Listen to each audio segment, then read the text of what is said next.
My internet's not working to start the show. Give me a second. That was weird.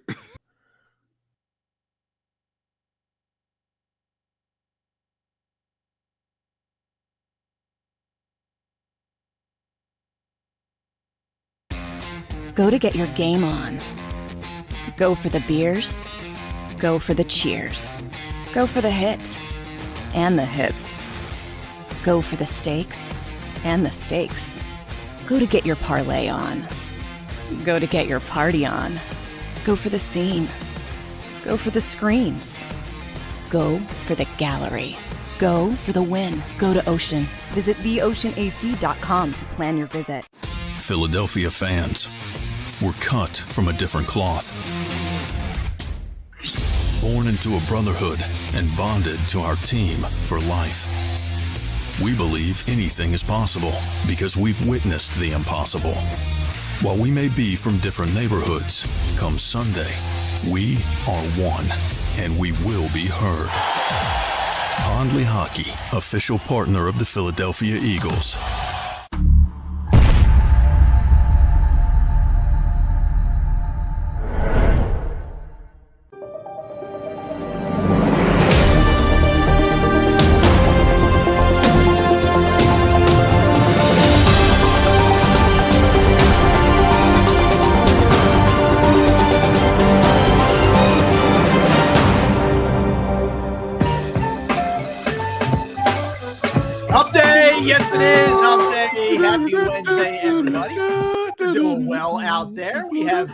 In his gold. I like that. Looking good. Derek Gunn in his gray. I am Rob Ellis hanging out with you.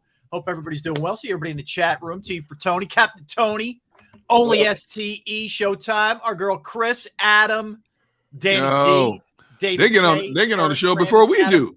That's Smoke. Love all you guys. Barrett, that's an interesting color blue you have going there. I don't know, man. I'm trying to white, so usually you can white balance. Just your camera, you white balance it. And it comes up right. Oh, and then look at that. Yeah, but then it goes away. I used to be a producer back in my day, man. Special effect, man. Look at it. It went back to blue again. Right back. That's weird. Smurfing, you know what? Smurfing the day, man. I don't know what's going on, man. When it goes to that blue, I'm thinking down, chicken, down, down. That's not what you said in the meeting. Hey. In the gutter already. Hey. Right. No, it's not. No. What he said in the meeting was very inappropriate, everyone. Oh, really? I want you guys to know that. You want to talk to me about inappropriate? You want to talk to me about inappropriate? You? What are you talking about, dear Derek? Robert? Hi. Robert. How many times has our brother sworn on this show? Not a lot. To the point, has your wife or my wife had to get on the show and correct us about our language? Well, I would say not a ton. He has. No. I didn't ask you that. Just stop being a politically correct individual here. Hey. I don't know the number. I think it's done out of passion, not for. It is. Effect. It is. You have passion. I have passion. Can we not control ourselves? Yeah, but what you said was not passionate. It was about passion, but not that type of passion. You know what? Just move on, man. That's it. I'm done. All right. We'll keep it moving. To all of our friends observing Yom Kippur, hope you have a good day today. We're hanging out with you. It is October, believe it or not, 5th already. We're still getting rained on in the Delaware Valley. It's pounding me, man. I wanted, you know what? I had some stuff going, man. I wanted to sand my truck down so I can get ready to paint. But I wanted to paint it next week. I'm gonna paint it myself. So I want to paint it next week, but I can't do it because I haven't been able to fix, a lot of the stuff that need to be fixed. Now, it's not going to be like a perfect paint job. This is a truck that I'm going to use to haul stuff around. Right. But I wanted to be presentable, so I got stuff I got to fix on it, like the dually wheel well. I had to fiberglass that, I can't fiberglass it. The other side, did one side, I can't do the other side because it's too cold and too rainy. It won't come out right. So I'm trying to get stuff done, but I can't get it done, man. So I don't know. I'm going to rip the interior out and put a radio in it. My task is simple. My task is simpler. A friend of ours tells my wife that they're selling through our church selling rose bushes, 8 rose bushes for $100. What? Oh yeah. So and they're the mini rose bushes, but they're really pretty. That's so I still race cheap, up, right? I race up there and I get 8 of them. Yeah. So they're still sitting in the pots, and she has strategically told me what she wants me to plant them. So after I pick up Cruz tomorrow, and his mom gets him at 4:30, I got to hustle and get these 8 bushes planted because the ground is perfect now. It's soft, it's wet. It'll be easy digging. Yeah. It gets dark. It gets dark sooner though. That's the problem. That's the problem. You need to like crank as soon as the show's morning, over. Mom. I can't. I gotta pick up little Cruz tomorrow at 3. Cruz can help you, man. You know you could knock out half of them. I think you're going to get an hour and a half. Oh no, I can do an hour and a half. Cruz is a great helper, man. Oh yeah, let me tell you, Cruz, how Cruz helps. So I had Cruz come out one day and help me pull weeds. We bought him his own little set of workman gloves. Like I got like 10 different pairs. So he's always putting on mine, so we got him some of his own. Yeah. He comes outside, he helps for 5 minutes. Tata, I'm done. I'm tired. What? So the other day I had him outside helping me water all the plants and stuff on the patio. That's it. I'm tired. He knows how to play you, man. I'm like 5 minutes. I'm like, what? I said, no, we're not done. He goes, but I want to go inside. So he walks up the steps, and he has a sandbox, and he is so into dinosaurs. This kid can pronounce every dinosaur name. Mm-hmm. At 3 years old, he can tell you in detail what a herbivore is and what a carnivore is. He told me him. I'm telling you. He gave me a lesson. Remember he gave me a lesson? My wife buys his kids clothing all the time. It's always a dinosaur theme. So I went to Cabela's. I said, no, I'm breaking this up. I went to Cabela's. I bought him a shirt, long sleeve shirt, had a big bass on it, caricature on the front of it. Oh, man, he loved that shirt. That's awesome. Get him going fishing. That's right. He loved it. Although I want to go fishing, but, with everything that's going on, now, NBC, it's kind of crazy now because with what's being in the playoffs, that means I got to pull a little double duty now, man. You know what I mean? A little double duty. We got a bunch of jokesters here. T for tuna. Hopefully, D Gun is better at planting rose bushes than fishing. and then we got Sammy Chan. Who's Sammy Chan? Is Barrett at a nightclub? What's with the blue lighting? I know, man. I know. It's not wrong. Blue light special. Yeah, I'm trying to white balance it again. But the problem is it'll be good for a minute, and then it kicks right back. Not even a minute. All you're doing is just putting a piece of paper in front of the camera. No, white balance it. When you white balance it, the camera adjusts it, and then you get a better color. Well, I understand white balancing. We've done a TV forever, but I've never. Oh, you're on a laptop, right? Yes. I've never had a white balance. I'm on an iMac. Okay, yeah, it's back. All right, it's blue. I was going to say because I never had to white balance a laptop, iPad, or anything. I know. Well, that's weird. Yeah, it works. You got to do what you got to do. We'll figure it out. I just be blue today, baby. Yes. It's oh, baby, it's the blue light special. Oh, see, I said, I'm inappropriate. You say it in front of our audience. TLC song. See, I wasn't gonna say you said it, but you just said it, so that's why I said. No, that was I AI. I was thinking psychedelic, baby. Rob, I'm just letting you both know now. At any point of this show today, if you come to me and ask me a question and I go, "Huh," it's because I'm so fixed on this blue background I can't focus on what you guys are saying. You're easily distracted. I know. I'm just telling you right now. That was AI's nickname for Aaron McKee. He used to call Aaron McKee Blue. Blue. No fact. Yeah, but that's for a different reason, though. For a different reason. Right. That's what he called him. Yeah. Anyway, so my boy, we call him Smoke. Yes. Smoke man was the best basketball player on the block. Oh my goodness. Oh, Him and Steve Patton, man. And you know what? Growing up, I had friends that I promise you could have played in the NBA. They used to play right down there in Kenlock Park. Where I'm from in Kenlock. Yeah. They play Kenlock. You put them outside on a goal, they can shoot from half court and won't miss. Mm-hmm. Smoke and Steve. But you put them in an organized basketball room. There's a lot of guys like that. Playground legends. Go to what is it? Rutgers in New York. Yeah. Rutgers, legendary. How many basketball players that play pickup there could have been NBA players? AI, all of them. Just messed it up because of outside activity. Just didn't get the breaks. Some guys can't play in the structure. They can't. No. It's just not who they are. You get some NBA players that go up there in the summer and play also. All the time. That's a rite of passage now. If you don't go up there, you're not really a real hooper. Yeah, real baller. Yeah, absolutely, man. Absolutely. All right, so let's back on the show. Let's go. That's all right. Couple things. I enjoy the casual conversation better. But do we got to do what we got to do. This is fascinating because the Eagles' run here with awards is ridiculous. So Hassan Reddick is the defensive player of the week 4 in the NFC. Wow. Listen to this. So they've had Slay week 2, Brandon Graham week 3, Reddick week 4.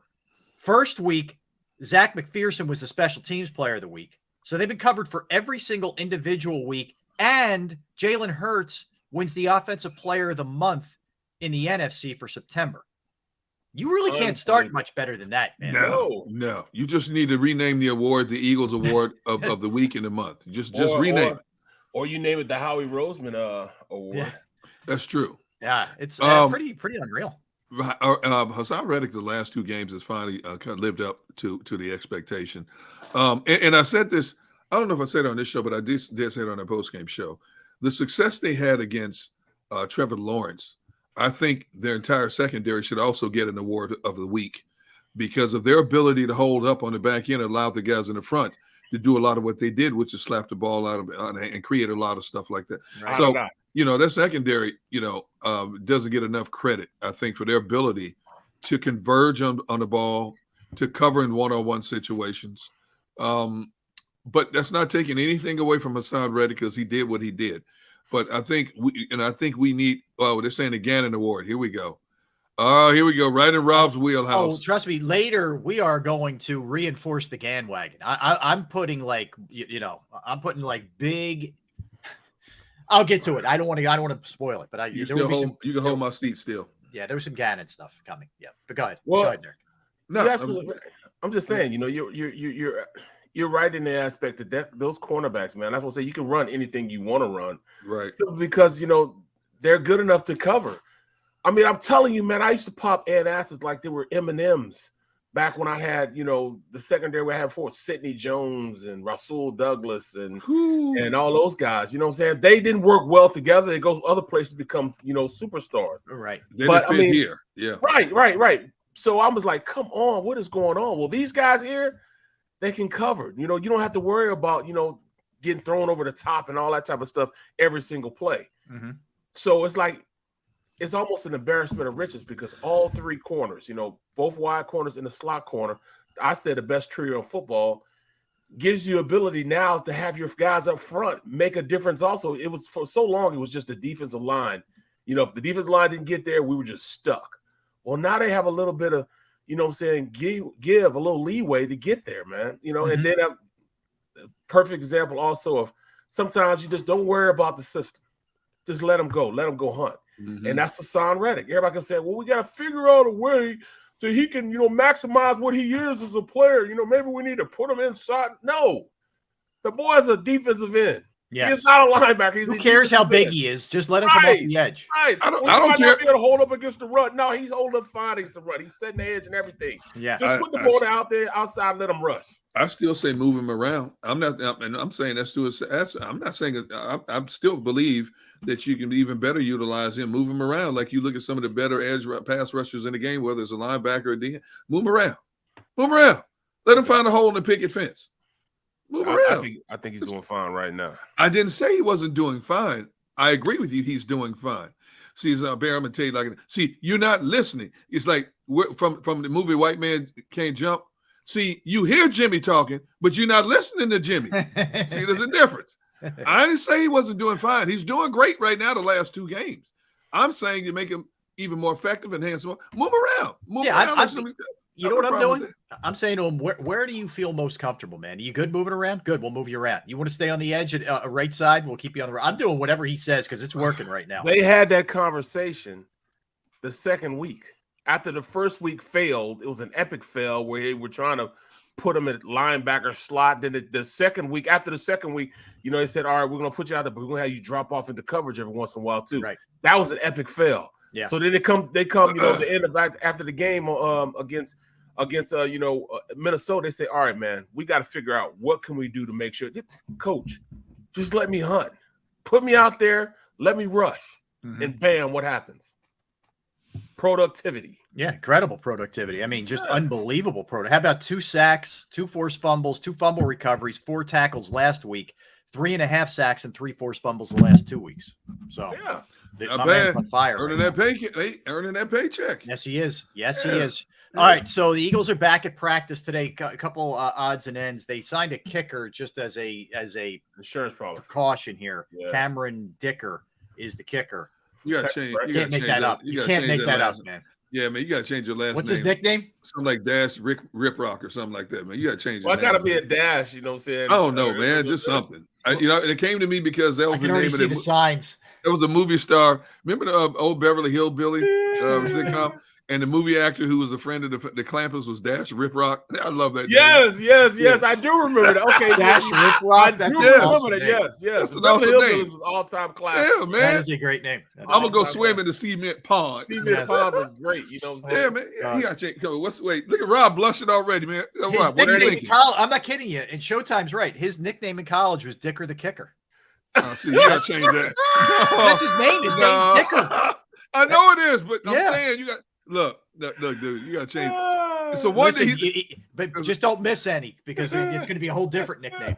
Can you imagine? Can you imagine he goes into the opposing team stadium and people holding up signs? You know he got it all. Camera 3, do not go to that Yeah, sign. that kid, Camera- that dude, his whole life has gotten it. You know what I mean? I think he's probably He's used to it now, man. He's used to it, man. That's a tough name. That just goes with the territory, man. You know what I'm saying? It goes with the territory. From what my sources tell me, there's a possibility that Elliott could miss up to 2 games with his foot injury. Oh, yeah. You don't like There's a possibility, and I emphasize that there's a possibility. What? I hate your sources because 9 times out of 10 they're true. No, they're always right. That's a bummer because he was the absolute bright spot of the special teams so far. You know, for a team where there's very little to complain about, that's special teams have been not really up to speed. Hey Barrett, hold that white paper up to the camera again. Let me see something. Okay, can you do the whole show like that? I knew it. I knew you were setting him up. I knew that's what you were doing. I just went on and did it anyway. Yeah, I knew something smart. Yeah, you took the bait. I'm sorry. I want to apologize to my co-host and to all of you people viewing. Today is going to be Mental Distraction Day for D Gun. Yes. I can't hone in on just one thing. I'm going to be all over the place. No I shiny apologize. objects. We're gonna throw you Yes, off. yeah. I'm just telling you now. I could black out at any given moment. I'm just telling you. All right. Well, hang in there. All right. So that we have that. We'll get more into the Eagles in a second. There you go. D Gun Gunner. Okay, there you go. Yeah. Derek doesn't exist anymore. So. The Phillies know their fate. They are the number 6 overall seed. They will play the Cardinals beginning Friday. We don't have times yet. If we have times, we'll get them, but the games will be Friday, Saturday, Sunday if necessary. But we know it's the Cardinals. We know also the rotation for sure, and we'll get into this later too. Yep.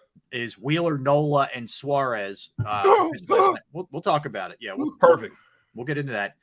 That's your top 3. And I'll give you some numbers for the Phillies against the Cardinals this year, not just record, but some other stuff that may give you some optimism in this series. Aaron Judge hit 62 last night. He makes him the all-time AL home run leader. Well, you know what? Yeah. I mean, the non-steroid years just don't. But count. he is AL though, Barry, because Barry Bonds and Sosa were NL. He is AL. Like that's no matter what, steroids or not. Yeah.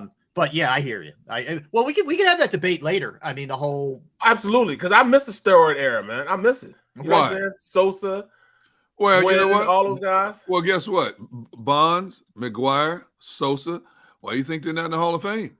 Exactly. Clemens too. Clemens. I mean, bro, they were smoking, man. They were making it happen, bro. You know what I'm saying? That was great baseball then. I was a huge baseball fan back then.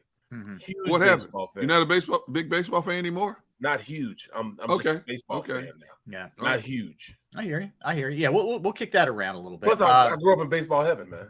Well, yeah.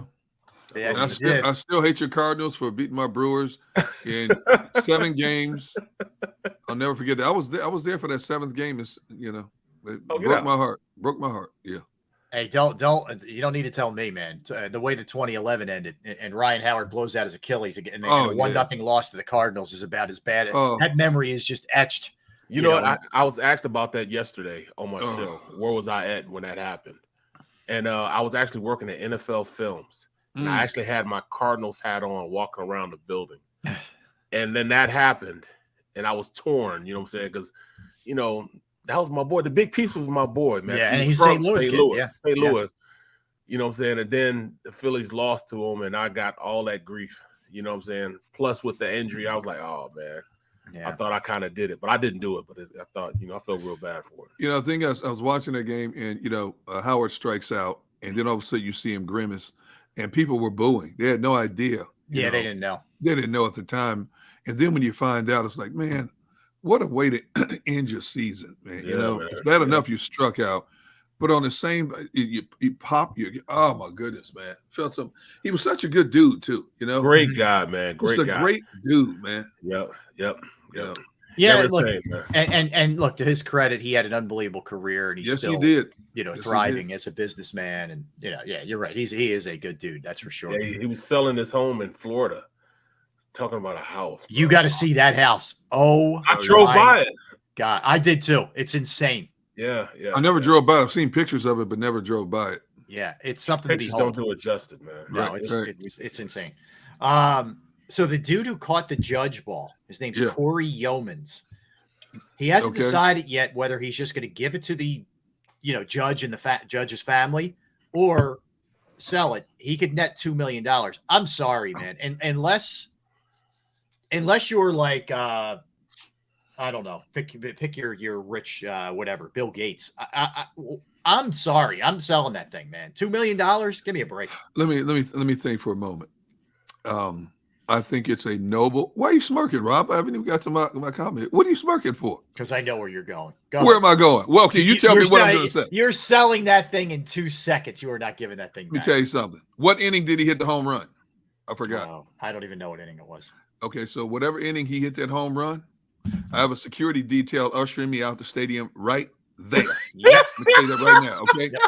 Matter of fact, I'm telling, hey, you in the yellow shirt, If you help me get to my car unscathed, I will give you $10,000 reward apiece. Mm-hmm. So if I get $2 million, I still got 1.9+ million. Yep. Yes. Okay. Tax free. No, Uncle Sam gonna get his share anyway. Well, they did that to baseball's credit. They got him out of there clean with like an entourage. They got him out of there. I think it's a noble gesture.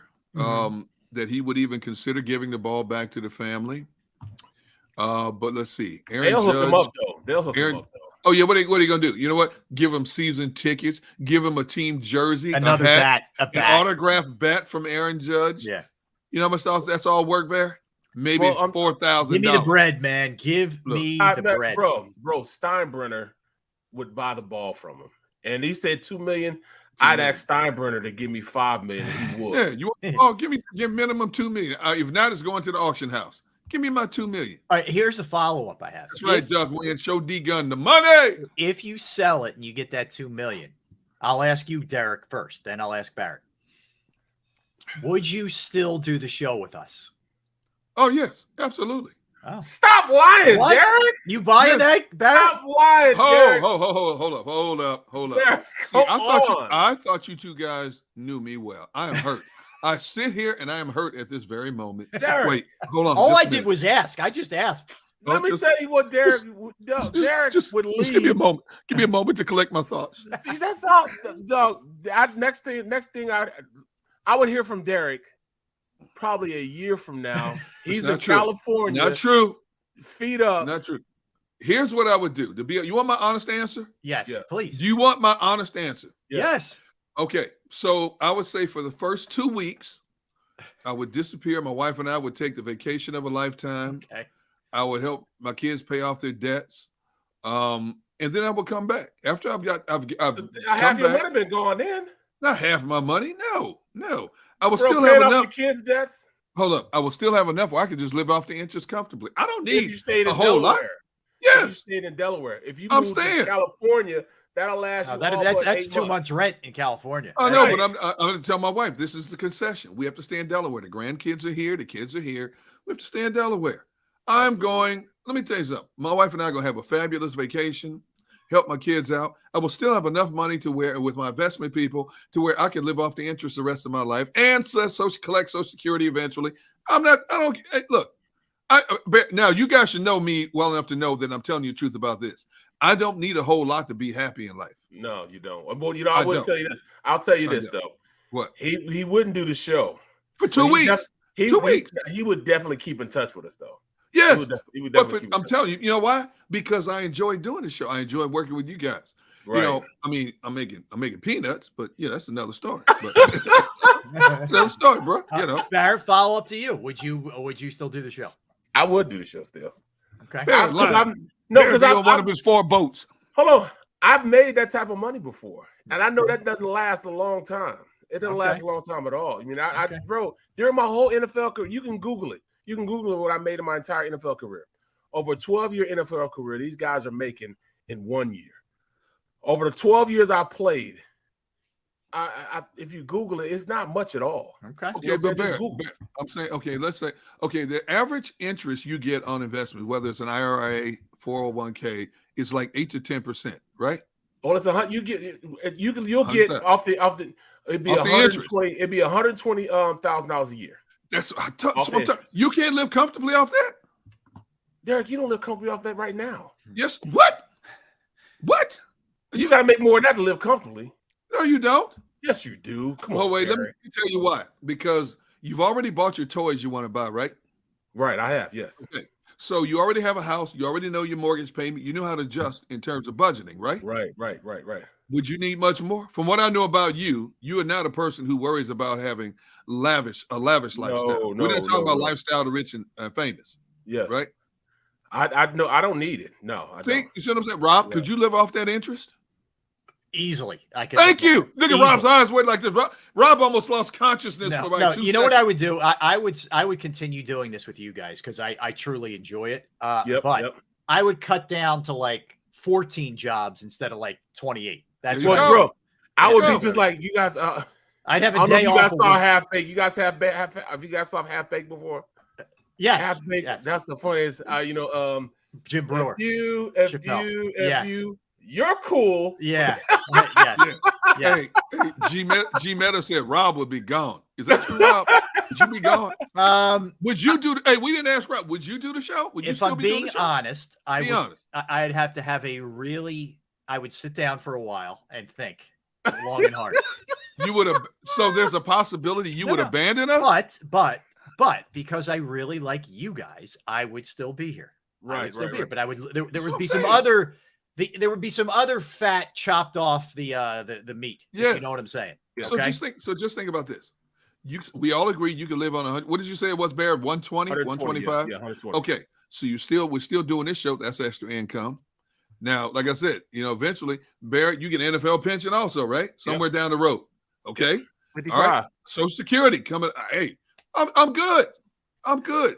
Dude, we're talking sports for a living. We ain't digging ditches. What do you say? It's the 3 lines. So no. See, I'm telling you, man, look, dude, look what we do. We ain't digging ditches, and there's nothing wrong with digging ditches. We don't work on construction site. Ain't nothing wrong. Look, people that do that, I applaud them because that is a man and woman's job. You roll up your sleeve and do those jobs. Yeah. Those are jobs. I'm just saying we talk sports for a living. We're fortunate. We're fortunate, very blessed to do what we do. Fortunate. Yes. See what I'm saying? I hear you. So, yes, would I do it? Okay. Absolutely, I do the show. I think it's a good question. I need 2 weeks to hide, though. That's all I need. Okay. 2 weeks. Yeah, I would definitely need I'd need a minute to myself. Like I would not be here tomorrow if I caught that ball last night. Right. It would be you two today. I'd be out of here today. When you say you need a minute to yourself, does that include the wife and kids? Because according to your family, you treat them like second class citizens. They can't order Chinese food. They can't turn the heat on unless you approve it. Oh, trust me. Nobody asked. The heat was turned on. Number one. Okay, let's be clear. If it was up to me, I'd be in like covers and blankets and say 17 hoodies. Right. Don't believe what you hear. That's all. G Meta said Rob gets $2 million. All we're gonna see is a postcard. You know what it would be like? It would be like that scene in Shawshank. So Andy Dufresne had already escaped, and and Reds, who's played by Morgan Freeman, they're handing out the mail, and he gets a postcard, and there's nothing written on it. It's just its address is Say Wataneo. He knows what that means. That means if you ever get out, go to say Wataneo. I'd send you to a postcard of wherever I'm going to be for a couple. And you definitely wouldn't be in Delco. It wouldn't be in Delco. No, I get out of Delco for once. Yeah. What? Oh, here we go. And now, Wait, what? now, here we go. The heat's What? on. Yes, it's on. That's right. Yeah, All right. got what you wanted. Maggie, we need to talk to you. Who turned the heat on? Did you have to get approval first from your husband, or did you just basically buck the system and say, you know what, enough is enough? I'm turning the heat on. I'll tell you the truth. It was a battle. It was a bit of a battle, but I lost out to the daughter and the wife, and they turned it on physically. And rightfully so. Yes. Bro, you guys Why are you trying to freeze your family out like that, man? What's wrong with you? You guys don't understand, man. I had to take my boy. He's 7 years old, man. But I had to take my boy to the vet. Took his manhood yesterday, bro. Oh, at 7, bruh. My cruelty to animals. My son took him, and he showed me a picture of him sitting in the seat, bro. He was hot. All you could tell, he was mad, man. So as soon as I walked in the door last night, he's got the cone on. I looked at him. And he looked at me like, "Yeah, you gonna do me like that, Father? Why?" Yeah. wait, man. Why are you waiting until the dog was 7? Normally, you do it when they're puppies.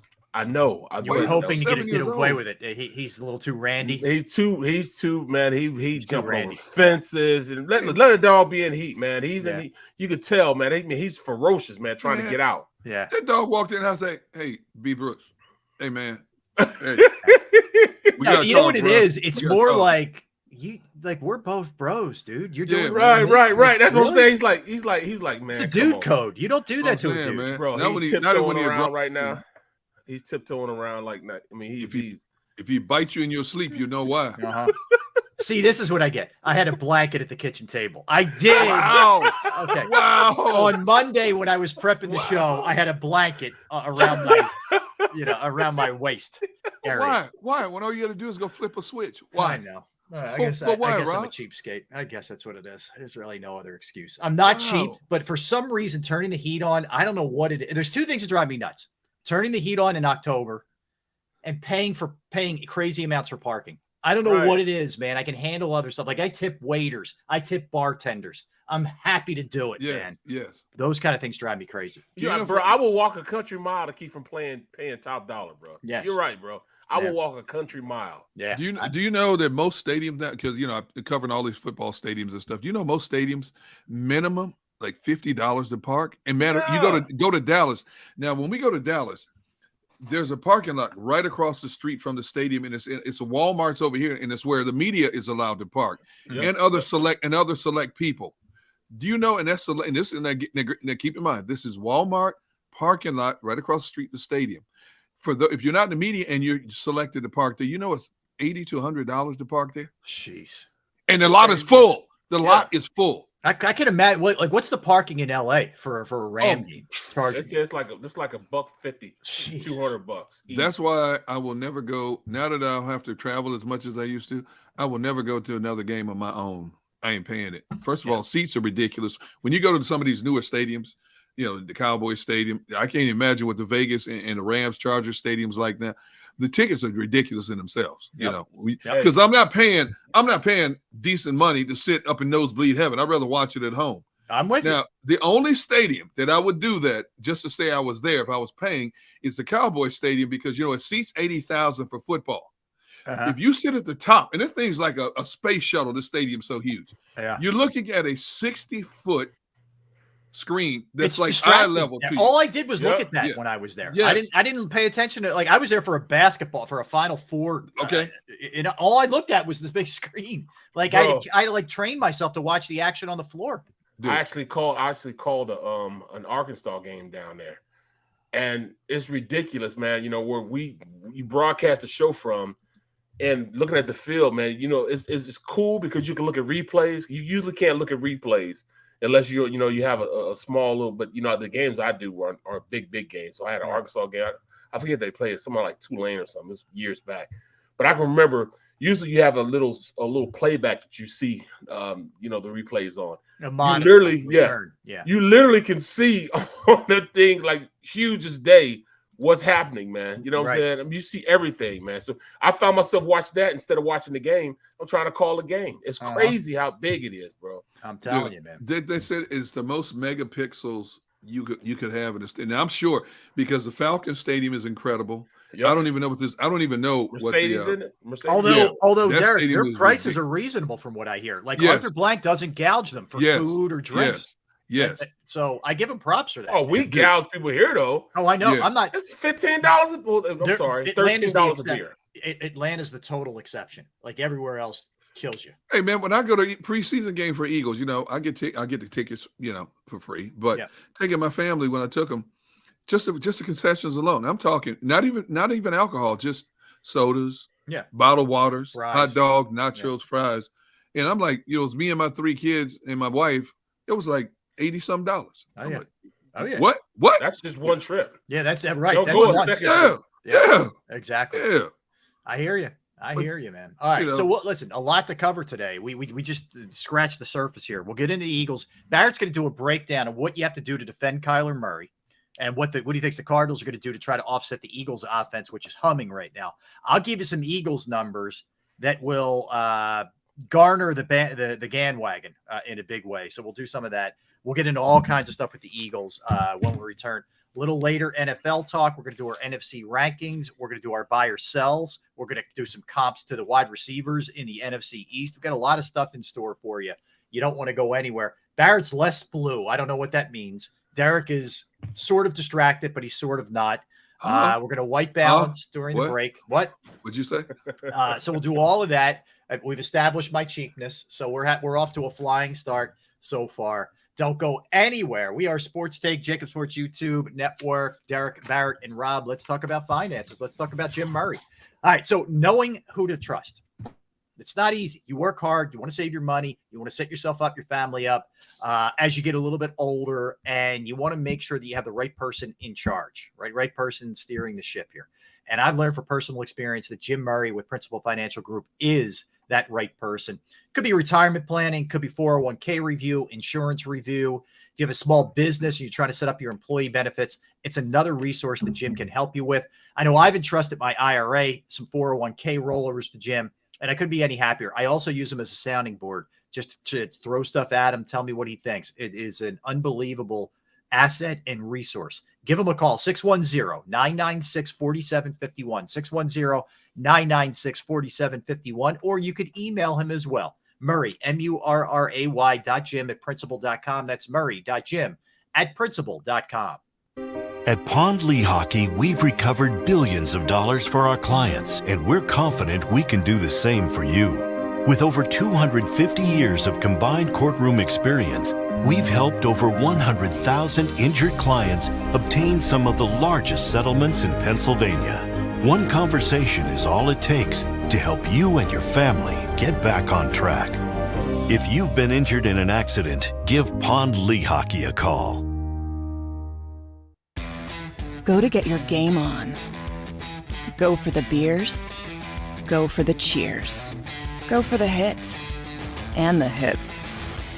Go for the stakes and the stakes.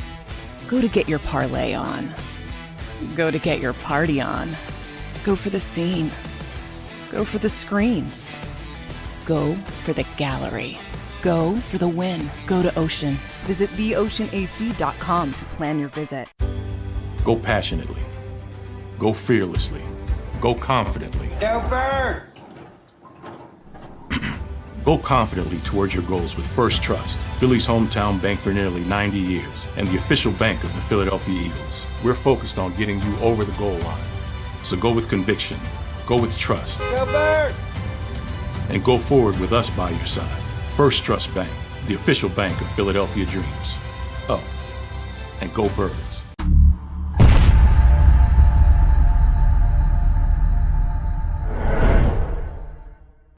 Welcome to Pond Lehocky. We've helped over 100,000 injured and disabled workers obtain benefits, as well as some of the biggest settlements in the state. If you've been injured at work, give Pond Lehocky a call. Score and save in southeastern PA and Delaware with Colony Pools this football season, and let the experts close your pool with a custom Merlin safety cover in green for the birds. And if you join our Winter Watch team, we'll give you another 20% off, and Colony Pools will handle it all. Keep your tiles on your pool, not in your pool. Fly with Colony right now, Birds fans. Visit flywithcolony.com. Jeff D'Ambrosio, Destination Downingtown's 5-day used car super sale. Jeff puts an end to high prices now. 5 days of the best car, truck, and SUV deals ever. Over 1,000 vehicles, every make and model. Stop overpaying. See Jeff today and get a quality car, truck, or SUV now. The 5-day used car super sale. Experience how easy it is to deal at Jeff's. Nobody treats you better. Nobody gives you more. Jeff D'Ambrosio, Destination Downingtown. GoJeffAuto.com.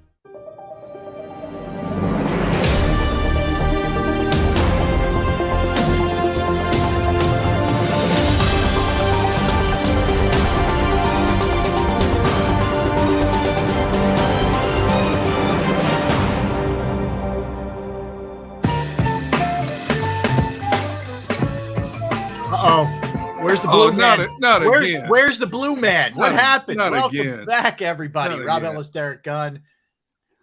I don't know. I don't either, man. Hey, you know what? Before you get going, two things. First of all, when we were talking about steroids and why, Bonds and Clemens and Sosa not in the Hall of Fame, Dan Sileo said basically, hey, Barrett, Big Seal said, hey, Barrett, Bonds and Clemens made $300 million being on steroids. Keep the Hall of Fame, LOL. Oh, when we get to baseball, let's talk a little bit more about that as well. Okay. And Rob, your wife is on fire today. She is on fire. You missed a couple of comments where she said, number one, she said, I'm the boss, number one. And number two, when we were talking about stadium parking, she said, we had to drive around for hours to find parking.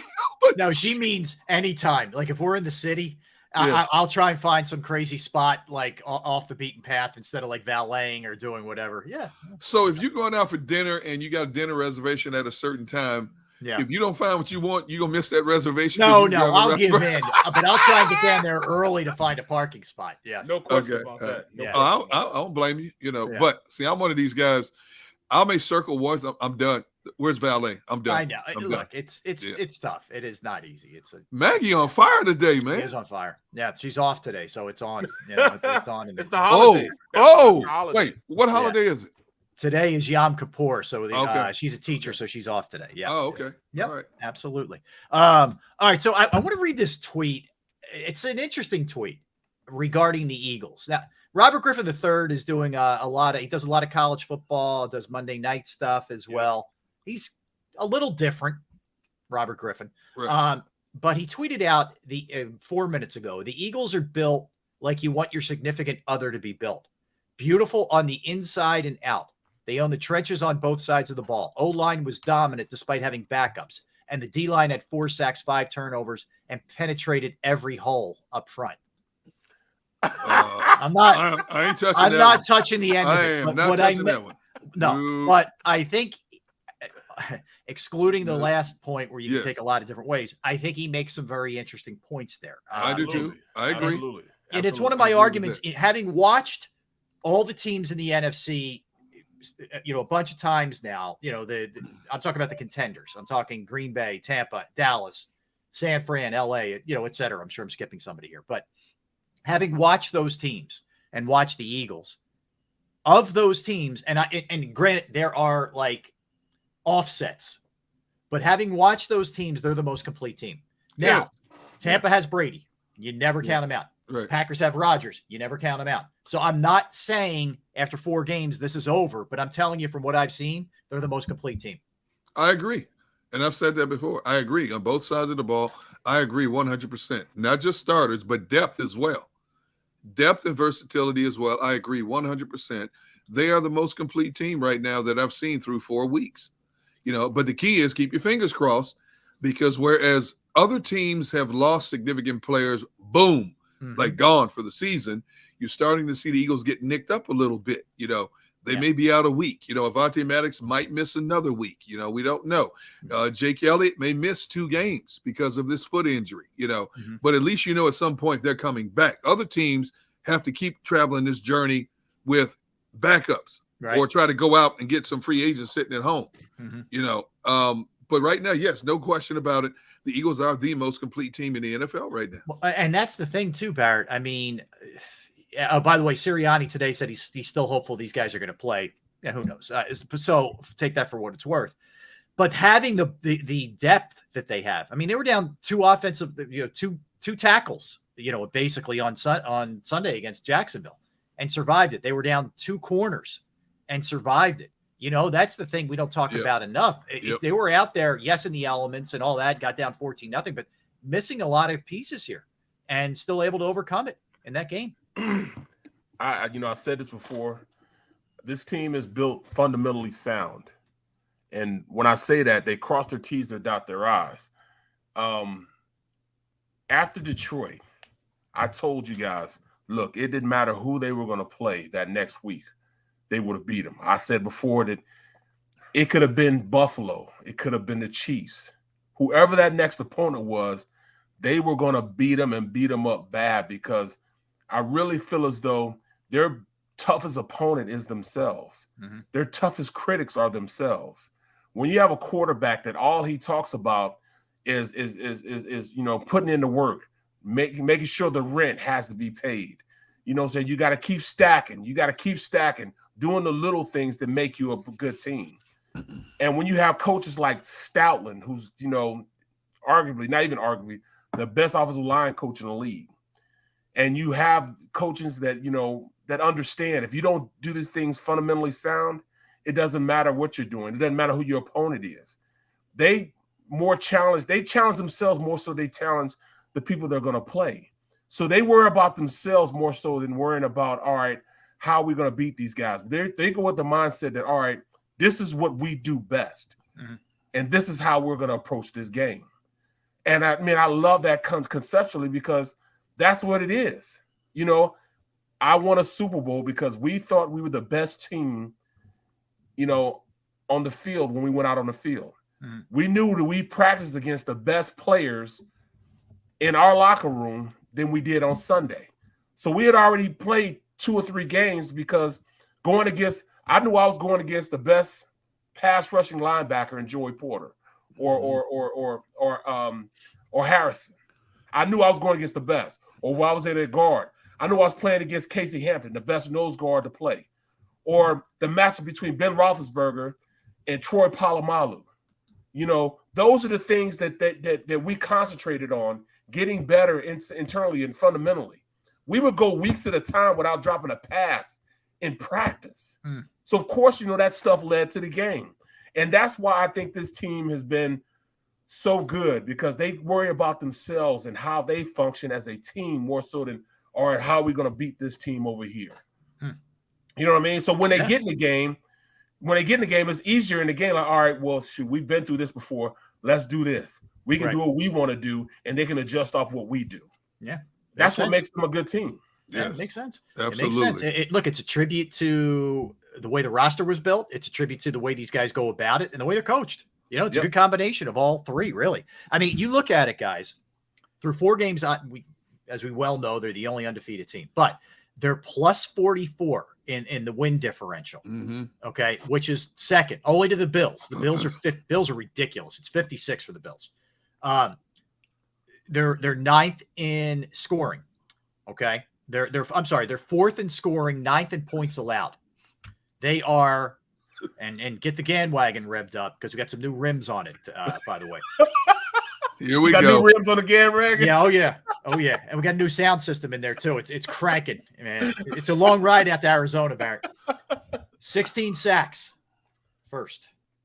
Takeaways, first. 3 and outs for the opposing team, first. Okay. I mean, this is like big time stuff that what this defense is doing right now across the board. I mean, and I haven't even got into the offensive numbers. The quarterback won the player of the month last week. It's the perfect storm right now. Yeah. Well, see, I don't want us to be peaking so early, though. I want them to gradually be getting better. I get you. Like, there's bound to be a fork in the road. There's going to be a lull. There's going to be a little something that happens. But we've seen them in game fight back from some of this with injuries, with being down 14-0 with a bad interception. So they have the character to be able to do it. It's going to happen. We just don't know when. I hope it doesn't happen like the Cardinals last year, where they were undefeated until Green Bay beat them. All of a sudden, they bottomed out. Yeah, Jeez. I don't see Cliff Kingsbury or a Kyler Murray. No, I coming don't up down either. here. No, I just don't see it. either. It was almost as like, man, things are going so well. Like, stop using all your good plays now. You know what I'm saying? Save some of the plays for later on. You know? Yeah. I mean, look, I know I'm that way too. Like if the Phillies are playing and they hit 7 home runs in a game, I'm like, dude, save some of that. Save it. Like I always react that way. It's the Negadelphian in me. But I feel like they don't view themselves like I don't think they're taking bows. You know what I mean? Right. What's the matter? Right. No. You reading the chat room again? Yes. I thought we talked about this. I'm trying not to, but Which one? Tell me which one. I'll pull it up. Mr. Taz, damn, looking at my reflection in Barrett Brooks' head. Damn, I look pretty. He said, one of them said the blue light shining off my head. I'm sorry, Rob. I'm trying to focus. I can't today, man. I know it's tough for you. I know. I can't, man. Oh my God. No, but I mean, look, I think we almost like, it's almost passe to start throwing some of these numbers around and talking about how good they are because we're kind of just like ho hum, but it's not ho hum. It's hard to do what they're doing here. Yeah, it is. Well, I mean, It's hard work in which that, we're acting like this is just something that just, that, all right, we have to understand that, Hurts worked his butt off, man, to get to this point, man. Yes. Right. He is, you have to congratulate him for going out and putting in the work, man. This doesn't just happen overnight. He has been working his butt off, man. He has gotten better at everything that you want in a quarterback. He went out there and worked at it, and he's still not through working. We haven't even scratched the surface on how good he can be. I mean, he's still putting things together. He's still adding things to his game. So, I mean, the sky's the limit for this kid, man. He's going out there. He's putting in the work. So you really can't say anything negative about, what he's done and what he will continue to do because he's only scratched the surface. You want to hear a funny line from him, from Jalen? Yeah, What's that? I don't often say that. Those words don't usually come out of my mouth. So this is actually – so he was on the Manning cast on Monday night, right? With Peyton. Yeah. So he said they asked him about the appearance, and he said, look, I know I wasn't exactly, cracking jokes left and right. He said there were a lot of 3 and outs. It was the first time I've ever done anything like that. Like, in other words, he had a good line there for how. That was a great line. Yeah. Well, I mean, I like it with his t-shirts. I mean, his sweatshirt said. Yeah. He said, pray. What is it? Pray for all the haters. I just want to pray for all the haters or something like that. Something like that. You know what I'm saying? That's like, that's exactly. He is making the rounds because he deserves to have this success right now. He deserves it. Yeah, he does. You know what I'm saying? He's been through a lot and is still going through a lot in his young career. So yeah, I mean, I'm enjoying the fact that he's enjoying playing ball right now, man. This is great, man. I mean, he has had so many people doubt him so many times. We as Philadelphians have said, all right, is he the guy? No, I don't think he's the guy. That's why Howie's got 2 more first-round picks. You know what I'm saying? And trust, I know it's not going to crash and burn, but he can definitely see this fan base or anybody else saying, "See, I told you so." He wasn't again. He just caught lightning in a bottle for the past 3 games. Yeah. Well, it wasn't just the Philly fan base. It was also the national perspective. Also, it was a consensus talk all across the league. Because I think the questions were relevant. It's not like we were just nitpicking. The questions were relevant based on what we saw last year, and so he took it upon himself in his mission this offseason. I'm going to prove a lot of people wrong. Right. And so far through 4 games, that's what he's done. Yeah, absolutely. He's had to win games in 4 different manners, and he's answered those questions. He's Detroit tried to blitz him. Minnesota said, "Hey, throw it, Will. We don't think you can beat us that way."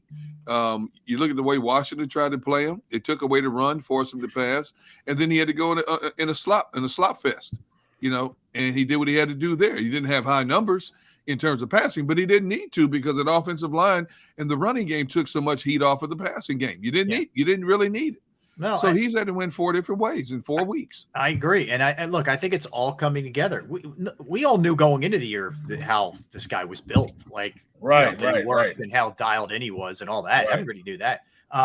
But he's putting together now. The play on the field is great. Like all that stuff, the intangible stuff would have kept him in the league for 15 years, but now he's showing the play of an elite player. Look, let's go back. This guy was a great high school player, won the freshman as a true freshman, won the job at Alabama.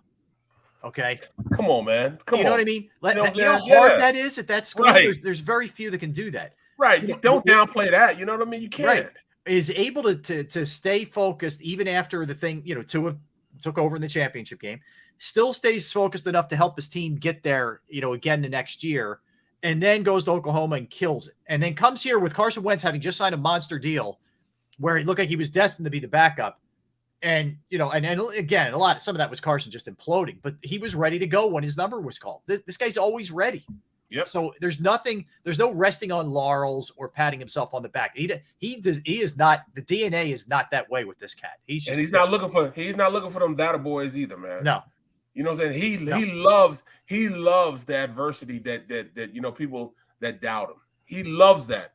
You know what I'm saying? He loves fighting through adversity. He loves the process of getting to where he is. Mm-hmm. You know what I'm saying? And he doesn't want to say I told you so.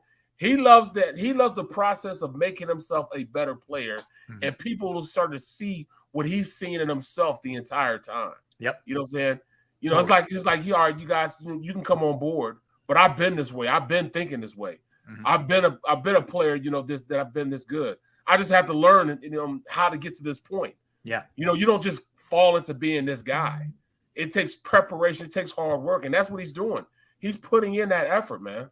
Yeah, and I think the team aided this progression. You got him a monster in AJ. He's had a good offensive line. He's got a good offensive line coach. I think Steichen and Nick, all three of them, are really on the same page. Yep. You got a good running game. You have Devontae getting better in his second year. You have a good tight end. So it takes a village, right? And the village right now is really come up big for the Eagles on that side of the ball. Oh, there's no question about it. I like what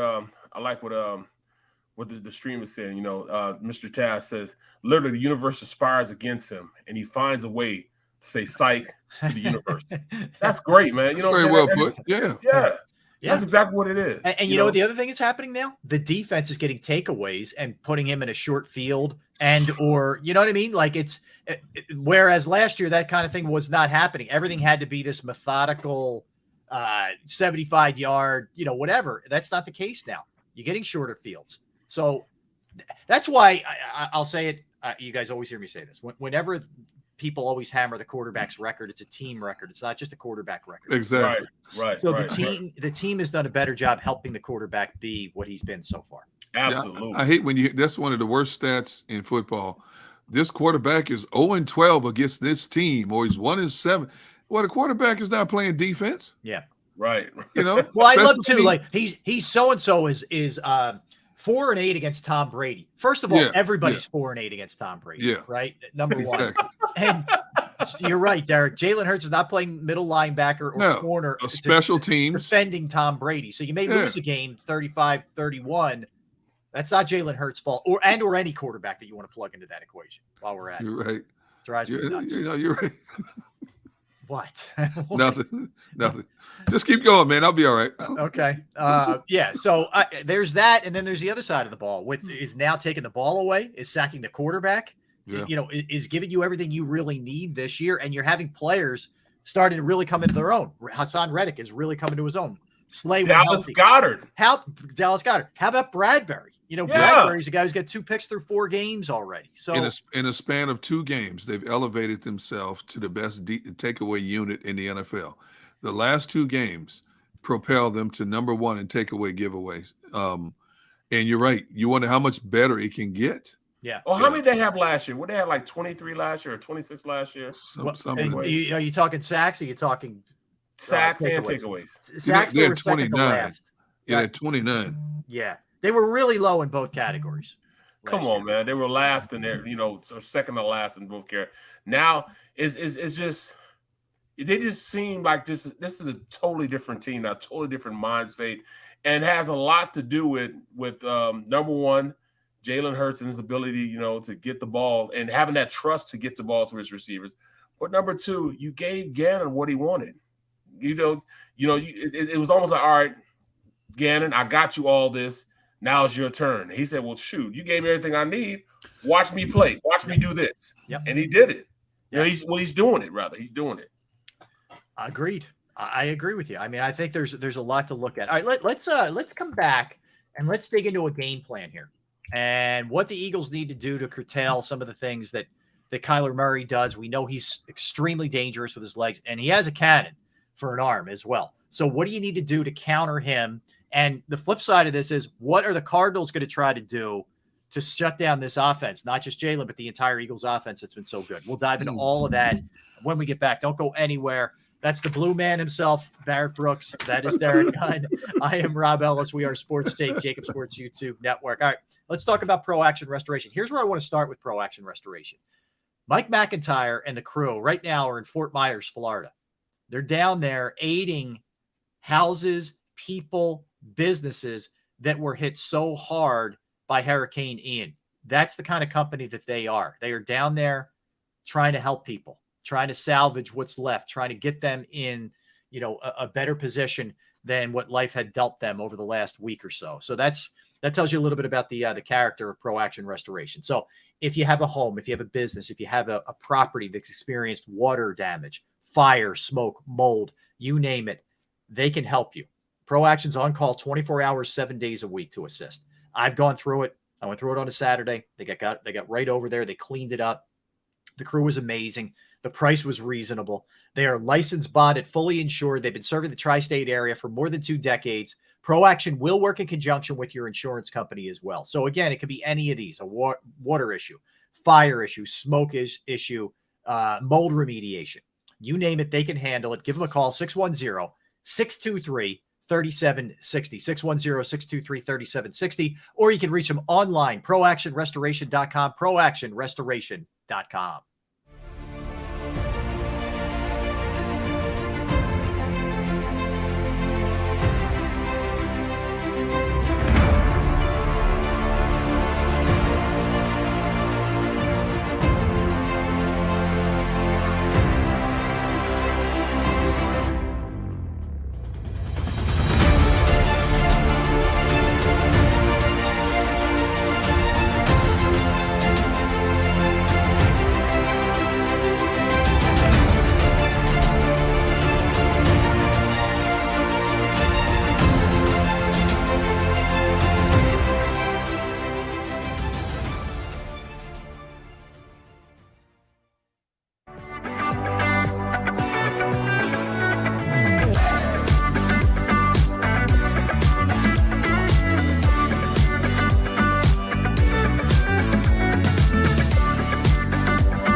The greatest fans on earth.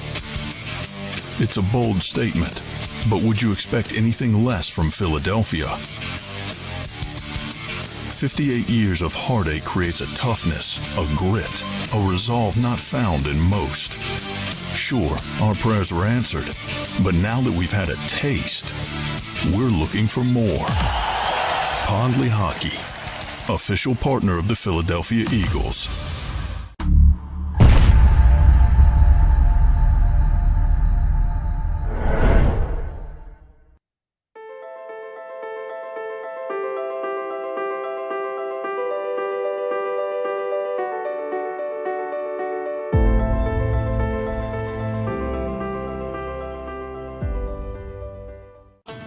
The faces you know, the team you trust. The Delaware Valley's leading news program, Action News. Go for the beers, go for the cheers, go for the hit and the hits. Go for the scene, go for the screens, go for the gallery, go for the win. Go to Ocean.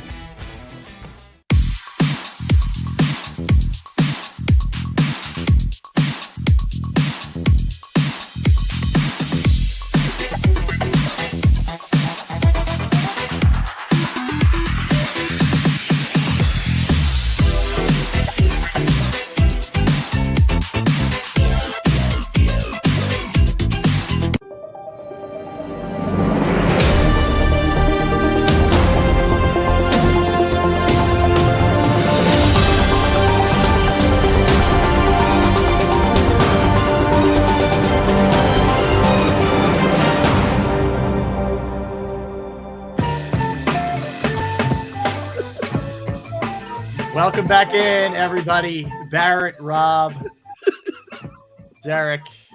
What is going on with you now?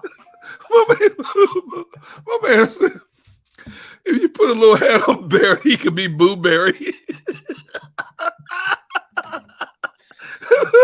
My man Anthony Perry said, Barrett a pimp.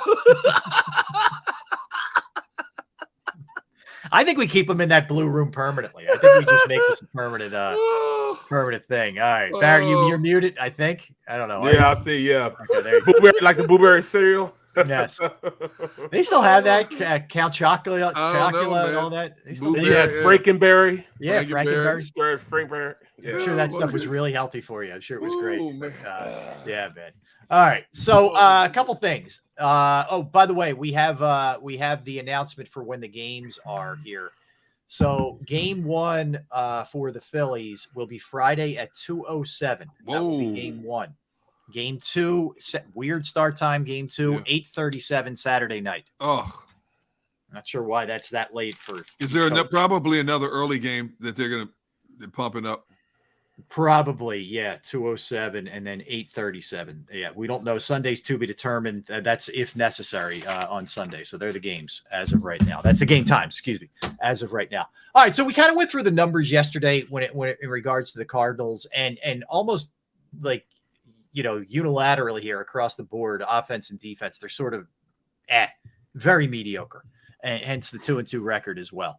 So Barrett, the first question I have for you is you're a defensive coordinator. You're scheming this team up, this Cardinals team. What are you doing to offset or at least contain Kyler Murray? You got to make sure that you stay in your rush lanes. You got to stay rush. Your rush lanes have to be disciplined. Stay in your rush lane, and they call it mush rush. Like, they press the pocket, and once you get to the level of the quarterback, you literally have to stop. Hold your ground. Yep. And stay right there, or press him into Kyler Murray. Because if he can get anywhere outside or in those rush lanes, that's when he's more of a threat to you. If you keep him in a pocket, I don't see him necessarily beating you from the pockets. Number one, he can't see over anybody. No. Right. He wants to be out there running around because he can see the field then. He's not running to necessarily gain yardage. Like, Hurts wants to gain yardage. He's running around to see if he can get a pass down the field. You know what I'm saying? So his objective is to get out, run around, see how if I can, get guys to get open. Because right now, looking at his receivers, AJ Brown AJ Green is not too healthy right now. You know what I'm saying? I don't know if he's playing or not. Right. Yeah. Then Rondale Moore is also nicked up a little bit. Yep. So right now they got what is his name? Marquise Hollywood Brown. They got Hollywood Brown, and then they have Greg, and Zach Ertz. And Zach Ertz.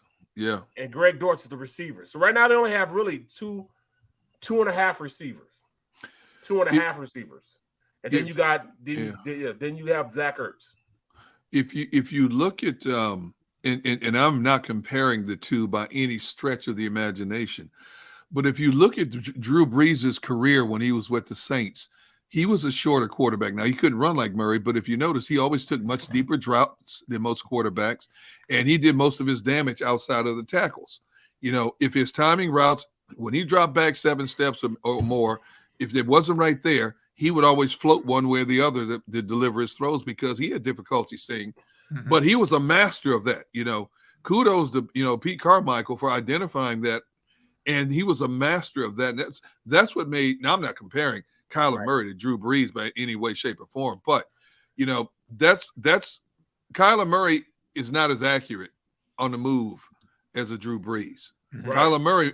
Kyler Murray scares you to death with his ability to just take off at any given moment, more so than anything else. He has a strong arm. He can go deep, no question about that, but he's not as accurate. And I think he led the league in passes batted down last year.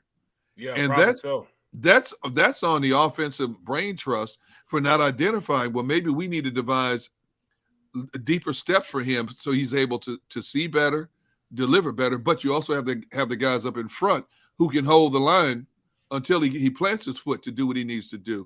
Mm-hmm. But Barrett's right. If you can keep him in the pocket, and I've seen teams try to do that, and he still somehow finds a way to get out, whether he finds a crease up in the middle or whatever the case may be. And that's why I said I wouldn't be surprised if the Eagles put a spy on him. Whether it's CJ, whether it's Josiah, I would not be surprised one bit. And even that might not work. I'm more worried about Kyler Murray taking off and running than I am for him throwing for a high percentage in passing. Yeah, well, I mean, they're going to be backbreaker kind of plays on drives. He's going to get He's going to get that 7 yards where you thought you had him hemmed in, and he's going to make those plays. I think the other thing, and this isn't so much an X and O thing as it is just just watching him. If you force him or the offense to a bunch of 3 and outs or into a mistake early, he gets mopey. Yep. He does. Yeah. But the one thing you can't do, they don't quit. Like if you watch that Raiders game, they look dead and buried, and he brought him back. So I'm not saying that he's all of a sudden just going to completely check out, but there's tends to be some bad body language there with him. Yeah. That's just one of his problems. But one thing I will say is they can go out there in their 12 personnel and 13 personnel. Like Trey McBride was the best tight end in the draft last year from Colorado State. Really good tight end. Max Williams is also a pretty good tight end. So when you run systems like that, you actually use Zach Ertz as like a slot receiver. And he's good enough to be that type of guy and have your tight end in. That way you have your 3 receivers out there because you use Zach Ertz as a wide receiver. Mm-hmm. The worst, and he's off to a pretty good start so far. But absolutely. The worst thing that could happen to a defense is to allow Murray consistently to get outside, because the outside containment has to freeze, the outside backer has to freeze, and whoever's covering in the secondary has to freeze, because the mindset is if he takes off, I cannot let this dude get past me because you're not going to catch him from behind. Right. That's the most effective weapon. If he floats outside, whoever you're covering has to have one eye on him and one eye on whoever you're covering, and that's when those people are freed up, because you take one eye off of who you're covering, all of a sudden he makes a move one way or the other, and he's going to get the ball there. He's going to get the ball there. That little weeble wobble, he'll find a way to get the ball. Problem is getting him down like a weeble wobble. It's not easy. Yeah, it is not easy. Yeah, so they opened the season with a loss at home to the Chiefs, 44-21. Then they went to the Raiders and won 29-23 in overtime.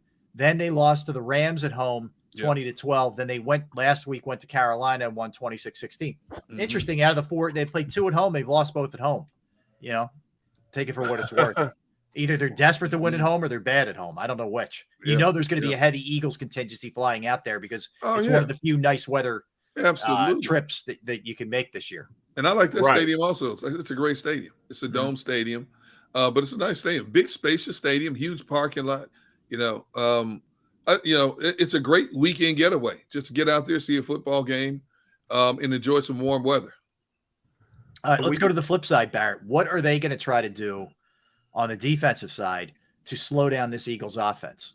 Well, I mean, they really know that Jalen is a weapon, and they know what he can do with his legs.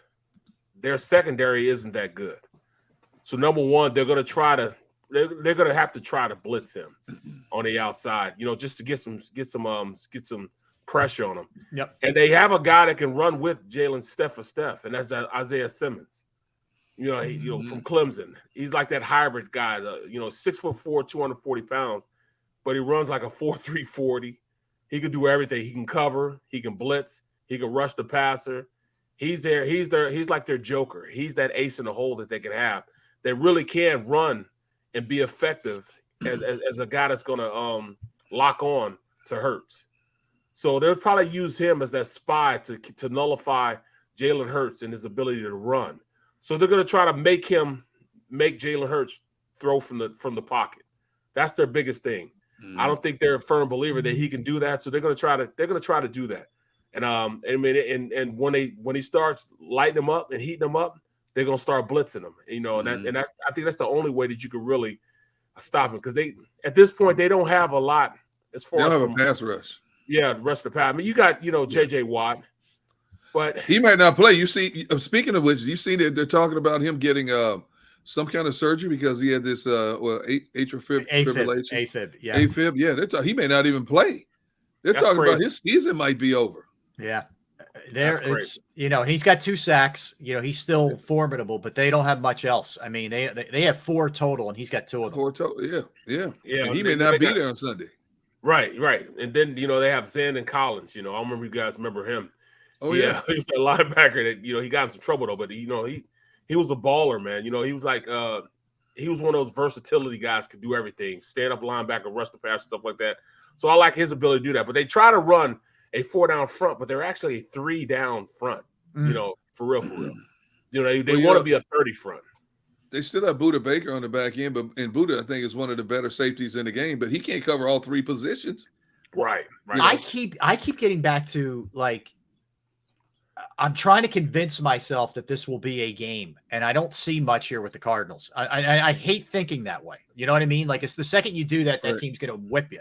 But I don't see a really good team here. I see a very mediocre, even less than mediocre team in this car. And the Eagles are 5-point favorites, or whatever that's worth. But I just don't see who am I afraid of on defense there that we just talked about?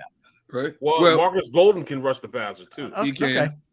But they haven't. See, that's the thing. They have the talent in their front 7, but they haven't been getting home. Yep. But you look at this team just from a year ago. Look at what they lost. Jordan Hicks, Chandler Jones, DeAndre Hopkins is not playing yet. So they're handcuffed. The offensive line can't open up holes for the running game. The leading rushers averaging less than 4 yards a carry. They don't have a consistent go-to deep threat. Now, Marquise Brown, he can flat out fly. They haven't been able to get him the ball as much as they should. Right. See what I'm saying? So, and you got Zach Ertz. And they can't run the ball. They can't run the ball. They want to run the ball. Right, but they can't. They have the personnel to run the ball. What I mean? But the offensive line hasn't been that good. Right, exactly. I mean, I don't know why they go and get everybody from the Giants as far as an offensive line. Yeah, I don't get They that. got Will Hernandez from the Giants, Justin Pugh from the Giants. I don't understand it. You know what I'm saying? Yeah, I mean, Connor and Benjamin are their 2 guys, and Kyler runs it a bunch too. But it's although we can't really laugh at the Giants' offensive line right now, considering who's leading the league in rushing. Right. I mean, I don't know how the Giants are doing it. I can't wait to look at that team closer. But you always say a running back is only as good as the people blocking in front of them. And when you consider how many offensive linemen they lost in training camp, they lost 6 centers or something like that. They had problems at guard, got problems at tackles. And all of a sudden, this kid is leading the league in rushing through 4 weeks. And so he ain't running by himself. You can't run 1 against 11 on defense. So, but he is so good, man. He makes people miss, man. And he does. Yeah, but he's been strong. Awesome. He's strong. Right. He has been awesome. I don't know. I guess you give their O-line some props. I think they're being coached up well. I don't know if there's a ton of talent there, and credit to Saquon. He's been just so awesome. But yeah, it's hard to believe what they're doing so far. The Giants. I think that ends this week in London. I think they go down to the Packers. Yeah, but the only problem is Green Bay's giving them 5 yards a carry in the run game. Green Bay has everything else you need. They still can't stop the run. They haven't fixed the run problems. Yeah. Well, it may be a situation where Dable says, we're going to, guess what, Saquon, you get 40 carries. We're keeping Rodgers off the field. Could be. Why wouldn't you? I mean, are you really going to have, if Daniel Jones is healthy, you're going to have him drop back a ton? I'm not. No. What did he have? 8 of 13 last week? Yeah. And no thanks. And they ran for 262 yards or something like that? Yeah, exactly. Yeah, I'm not. I'm with you. I'm with you there for sure. We'll do a whole NFL dive coming up at 2:00. So, look, I think there's a lot to be encouraged about. Any other keys in this one? Like Barrett, I know last week you talked about getting Goddard involved in tight end screens, and that really worked well. Anything else you see specific here on either side of the ball here with the Eagles against this team? That's going to be a huge game with with them passing the ball, man. This could be a passing game. Now, I know we just came off running the rock consistent like that. I just don't see I don't see this Cardinal team being able to handle what we have on the outside. It's going to be like pitch and catch, from what I saw on film, because it can't really generate a lot of pressure up front. And you got to take advantage of the matchups. They're going to sit back in zone, man. They're going to sit back in zone, and they're going to eat them up in the on the outside. They're going to eat them up. Could be Minnesota all over again. That's more than likely that's how it's going to look. Yeah. I mean, they're going to be able to throw whenever they want to throw, and it's just too appetizing for a team to go out there and get a big lead by just throwing the ball like that, especially with the receivers that we have. But the only thing that comes with a lot of 3-and-outs when you want to throw the ball consistently like that. You don't want to do that. Well, it feels like considering how good he is underneath and then yards after catch or slants, it could be a lot of A.J. Brown. Yes. It could be a lot of Goddard. Not that Smith can't do his thing. Of course he can, but it feels like it plays into the strengths of those players. And that's the strength that, I think they're going to attack. And it's just because they can, they're going to do it. I truly believe that they're going to do it. All right. Let me ask you if my lot is down, we know Dillard, while he can start practicing, is not ready. Did you like what you saw at left tackle if it's not Mailata, or would you do something else? No, I think they'll be fine with Driscoll being there. Okay. They'll be fine with Driscoll being there. Can't afford to get anybody else hurt. No. You look at the shuffle. Let me look at their Malu had to come out as well to finish that game. And I think Dickerson for like a minute, and then he came back in, was dominant. But, that's what kind of what it was. Yeah, so I'm looking at the practice squad. I don't know who they could bring up. They got Roderick Johnson. Nah, they're not going to bring him up from the practice squad. They got to have to bring somebody up or sign somebody. So, Jared Williams, man, it's thin. It's thin for him right now. So I think Jared Williams, they'll bring up Jared Williams. They got to have to bring somebody up because Dillard won't be ready to play. I think Mailata's going to be okay. I think he will be okay. He could have came back in, but he just didn't because they didn't have to. But I think Jordan Mailata will be okay. Okay. And again, Nick continues to give you the optimistic thing. He thinks everybody may play. Yeah, it's smart. I mean, I will say this. Jake Elliott spoke as well, and he said, I'm far less pain. He's walking without a limp, but he can't guarantee anything. So at least, for whatever that's worth, they brought in a kicker, which you have to do at that position. It's not like you have just the surplus of guys laying around. and you definitely don't want Sopas. No, I don't want him punting, let alone kicking. Another aspect you got to worry about with this Cardinals team, they love to do plays of trickery. You got to be careful. They love their trickery. I don't care if it's the punting. I don't care if it's a field goal. I don't care whatever the case. They love to try to catch you off guard every now and then, and those are kind of things also that can be momentum shifters. Oh, got to be wary of that. Oh, that's very real. So here's what the Eagles have coming up. So we know it's the Cardinals this week, the huge one next week, Dallas here, Sunday night game. And of course, the Eagles have struggled against the Cowboys in a big way. Then they got a bye week, a little bit earlier than usual. Then they're home against Pittsburgh. Pittsburgh making the announcement yesterday that they're going to go with Kenny Pickett as a starting quarterback. That's a 1:00 the following week. That's the day before Halloween. That's the 30th of October. Then it's a Thursday, quick turnaround, Thursday night at Houston. Then if it's still Wentz at that point at the quarterback spot, it's Wentz coming here on the 10th. So that's what they have coming up in the near future. And again, we pointed this out, what was it, last week, that they're favored in every game going forward right now. Certainly that wouldn't change last week because you won. This is like similar to last year in terms of the quarterbacks they're facing. This is weird. You came in from Sales. Think about Sales, okay, down in Houston. Daniel Jones, Carson Wentz, Mills, Sales, whatever name, Mills. It could be what's that mill? That made Quaker Oats. What's the name of the company? Mills. General Mills. General Mills. There you go. I mean, think about it. The quarterback outside. Okay, they got Aaron Rodgers. They got to face, who's still trying to find his way with a young group of receivers. Who else is a top flight quarterback on the schedule this year? Well, Dallas, it's complicated, right? Because Cooper Rush is playing well, but Dak Prescott may come back for that game. How rusty is Dak? What do you do if you're Dallas and Cooper Rush has another good week? That's going to be a really tough call. So you're right. That could sort of offset the Dallas game. Then it's Pickett, Mills, a mess of Carson Wentz or Heineke at that point. I'm just thinking about it. Matt Ryan's been a disaster. Really? Yeah, you're right. Until week 12, until you get Rodgers. That's it. That's it. That's all you got. But that's kind of the league too. Well, it is. Well, now we could look at Buffalo's schedule compared to that's a lot different, Yeah.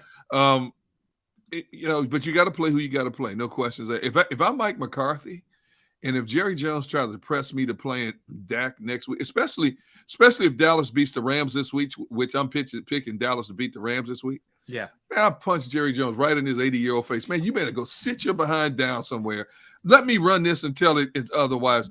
Dak, when he's fully ready. Wow. I'm That's big serious. right there, man. You got Dallas beating the Rams?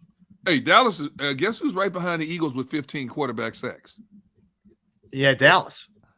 Hey, I'm playing for whatever reason. Right now, Cooper Rush has the mojo.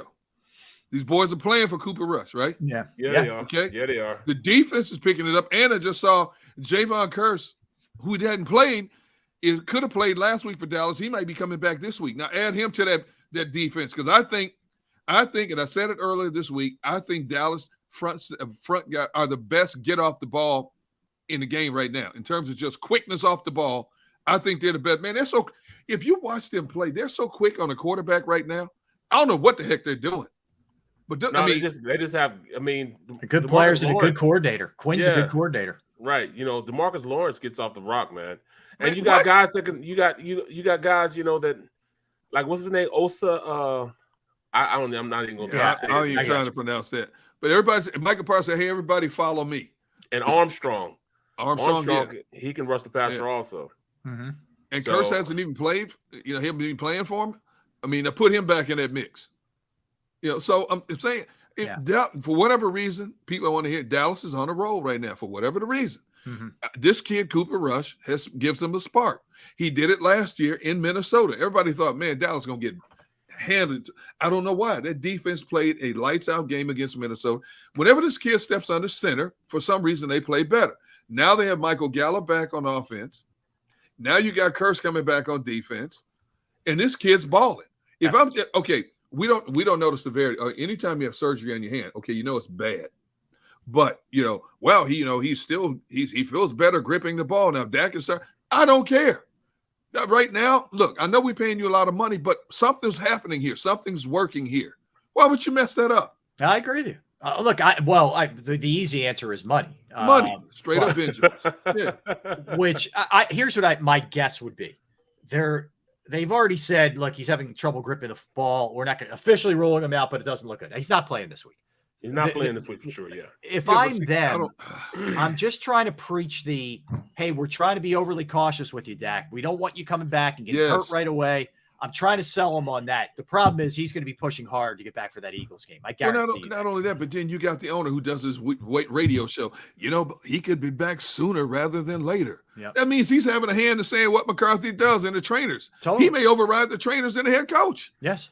Well, that'll feed right into what we need them to do. Anyways. Well, I'd be thrilled about that because that's the best thing that could have happened is Jerry Jones and how meddling he is. It's great. So I would want that simply because, his hand, if you get a pass rush on him, he hits his hand on a helmet, or you come by and Hassan Reddick loves the karate chop. That hand. That's right. It'll bode well for us. You know what I'm saying? But Cooper Rush, man, we're not. Let me first say this. He's not on the level of a Drew Brees or anybody like that. No, you know what I'm saying? We're not saying he's a functional quarterback that can run the offense. That's it. You know what I'm saying? He doesn't make a lot of mistakes. But something happens when he's out there. Right. You see what I'm saying? They play a different game when he's out there. Well, the offense is more efficient when he's out there.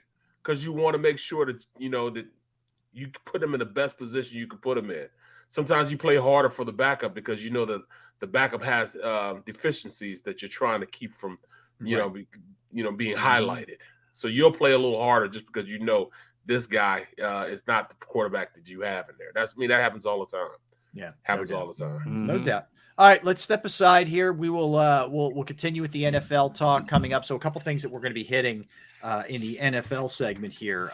We're going to do buying or selling certain quarterbacks, teams as well. We're going to rank the NFC East wide receiving core. No. Are you serious? Every time we go into break. At exactly 1:31 on this Wednesday, Rob Ellis ditched us again. As Rob was just talking about, coming back, we're going to do our NFL segment. We're going to do buy or sell. We're going to rank the top 5 teams, our top 5 teams in the NFC. We're going to talk about he's back again. Look, man, I'm tired of doing your job, man. You know, you either hang around, or you got to start paying me half of what they're paying you. Yeah, I'm just saying.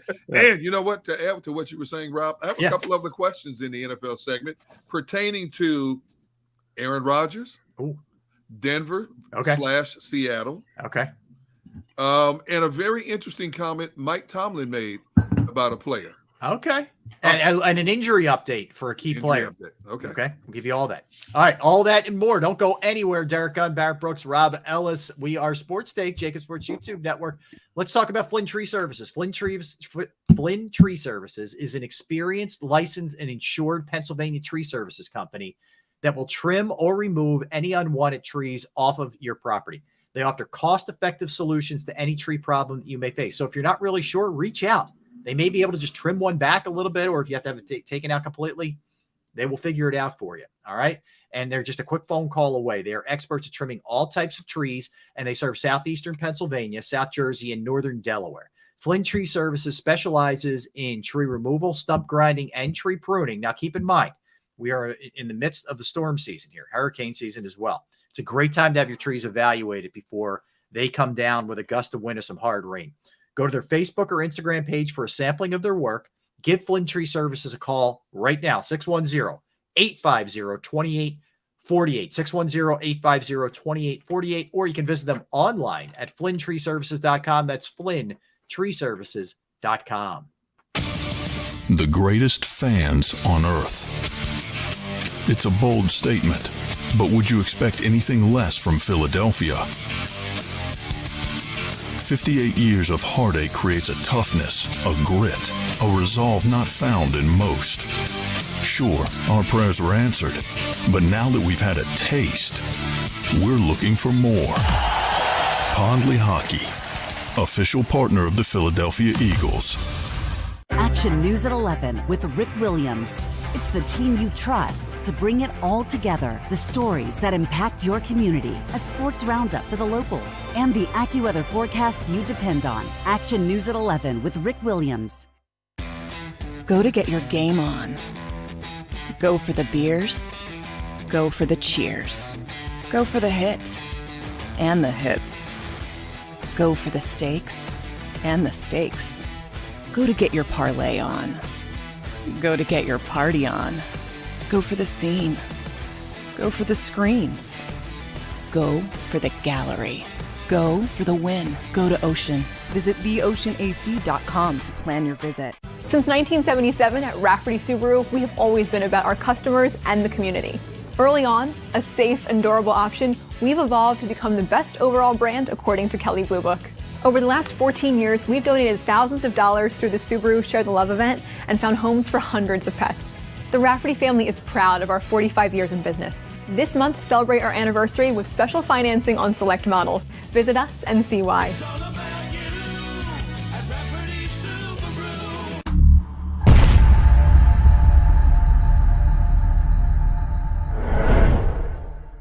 At Stateside Vodka, every new customer gets the world's best rocks glass.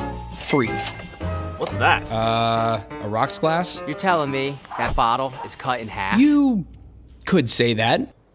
Holy shit. And you're telling me I can get one of these glasses for free? That's right. One free rocks glass per customer with each first-time purchase of Stateside Vodka. So good, it just disappears.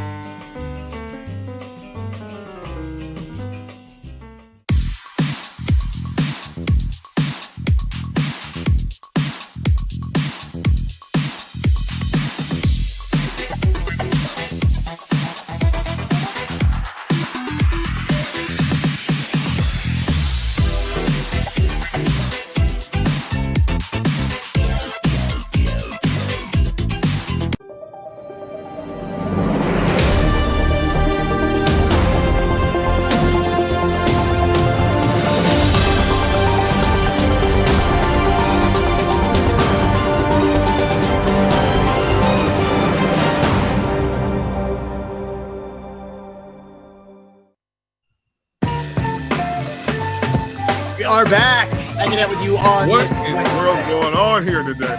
What happened? No, when you came back, you were on the full screen and had like 3 lines through your face and all that stuff. Oh.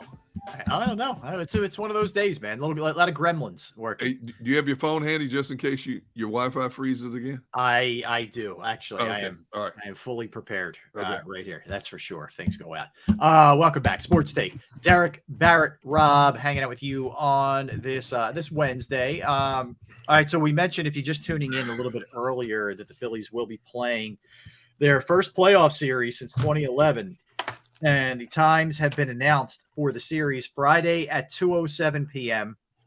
against the Cardinals, Saturday 8:37 p.m., Sunday right now to be determined, but it's looking like it's going to be a night game as well. Which would be cool. I mean, if it's an 8 o'clock game, you got an Eagles game at 4:30 or 4:25, kind of roll right into that. Could be nice. Could work out really, really well. I know some people aren't thrilled with the later time spots. I get it. I understand that, especially for little kids. The good thing is it's a Saturday, at least at 8:37. You might not see the whole game. You, let you go to bed about 10 o'clock. So me? No chance I won't be watching that game, man. Trust me. What? No?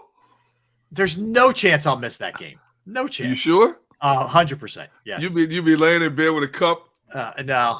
I'll likely be on before the game. I'll be wired when I get home to watch it. That's for sure. Yeah, so that's the way it sets up, and it looks like game 1 will be Wheeler, game 2 will be Nola, game 3 will be Suarez. Right. To be determined what the Cardinals are going to do.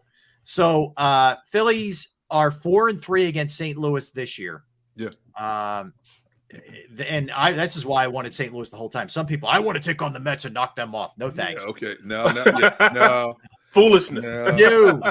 Phillies 5-14 against the Mets this year. Here's an interesting stat.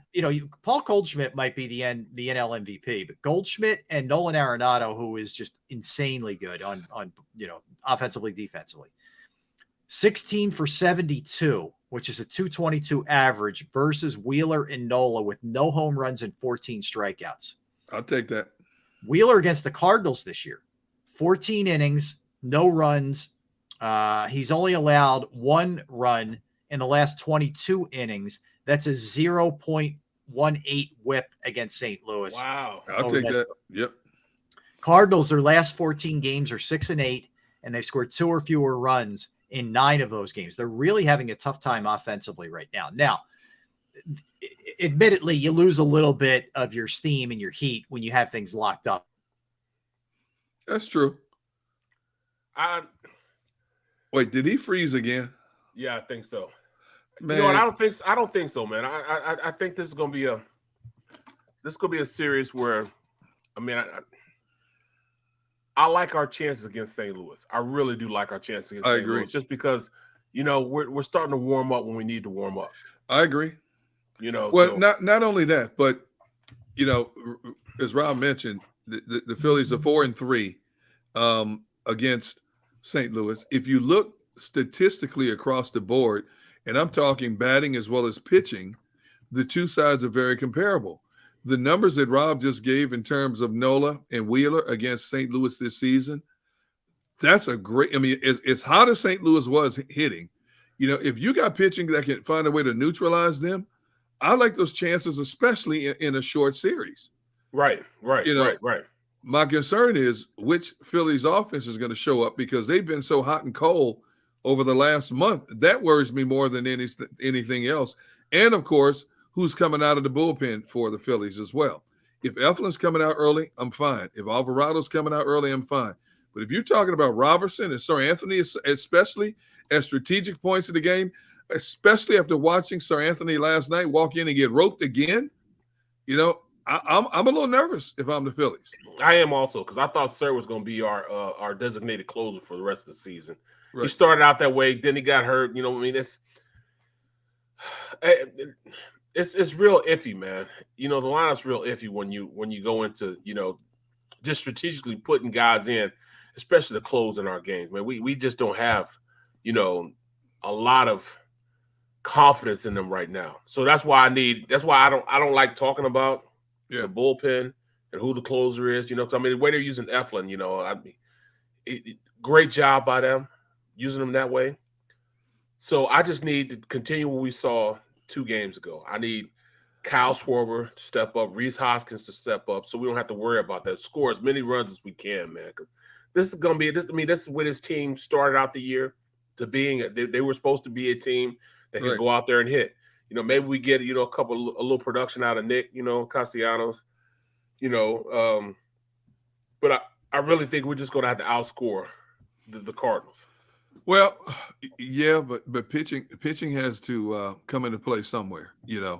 If there's a possibility Eflin could be a closer, especially the way he's been throwing the ball since he's come back, I like that.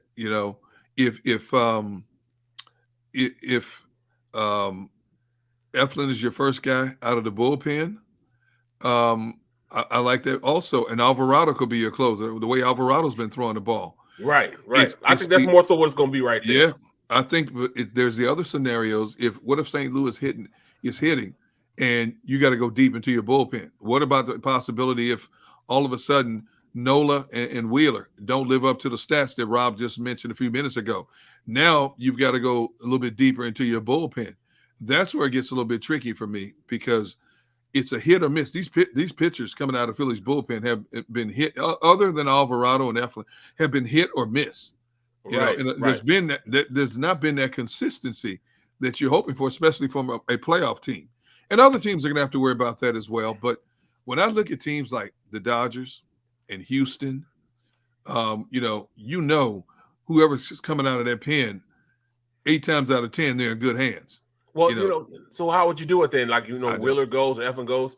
I mean, if they're not in a high pressure situation, do you still put Eflin in, or do you go with Alvarado? You know what I'm saying?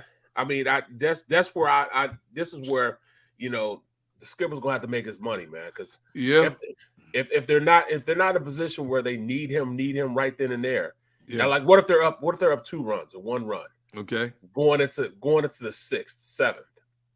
Do you go with somebody like Alvarado instead of going with Eflin? Well, I'm saying I need Alvarado and Eflin in the later games for the most part, more to secure. My concern is when you bring Syndergaard in, and you bring some of these other guys in, and you sit there going, "Oh, geez, here we go." Bro, I'm telling you right now, I think Syndergaard is going to surprise a lot of people, man. In playoff baseball, he's going to turn around and be somewhat competitive in this playoff run. I really do think so, man. Just because he knows he's been there before, he knows what it is to be in a high pressure situation. Even though he's looked bad now, this is not where it counts. I've been around people that when the stage is biggest, that's when they start performing, man. And I think that's why they went out and got, Syndergaard. That's exactly why they got Syndergaard for right now. These circumstances right now. I don't disagree with you, but based on performance, he makes me very nervous when he steps out on that hill. I mean, that's being honest. Me too, yes, you're right. I like the way you put it. That he's been in these situations. He should know the magnitude of these situations. But based on what we've seen leading up to what's coming up this weekend, he has not consistently delivered the goods. Now, he had a good outing his last game, but that was against Washington. I mean, seriously. I mean, when he plays better competition, he's not that guy.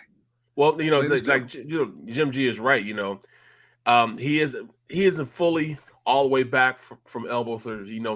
Tommy John. He's not fully back yet. But I just think that experience, man, travels, man. It does, man. It travels, man. He has to give me something, man. And I think that's why they went out and got him. I promise you that's why they went out and got him. Not necessarily what he did towards the end of the season. I'm talking about right now, these type of situations. You know what I'm saying? His leadership going into this locker room, understanding, telling these bullpen guys, look, guys, we got to make it happen. I don't disagree with it 100%, but like I can't emphasize it enough.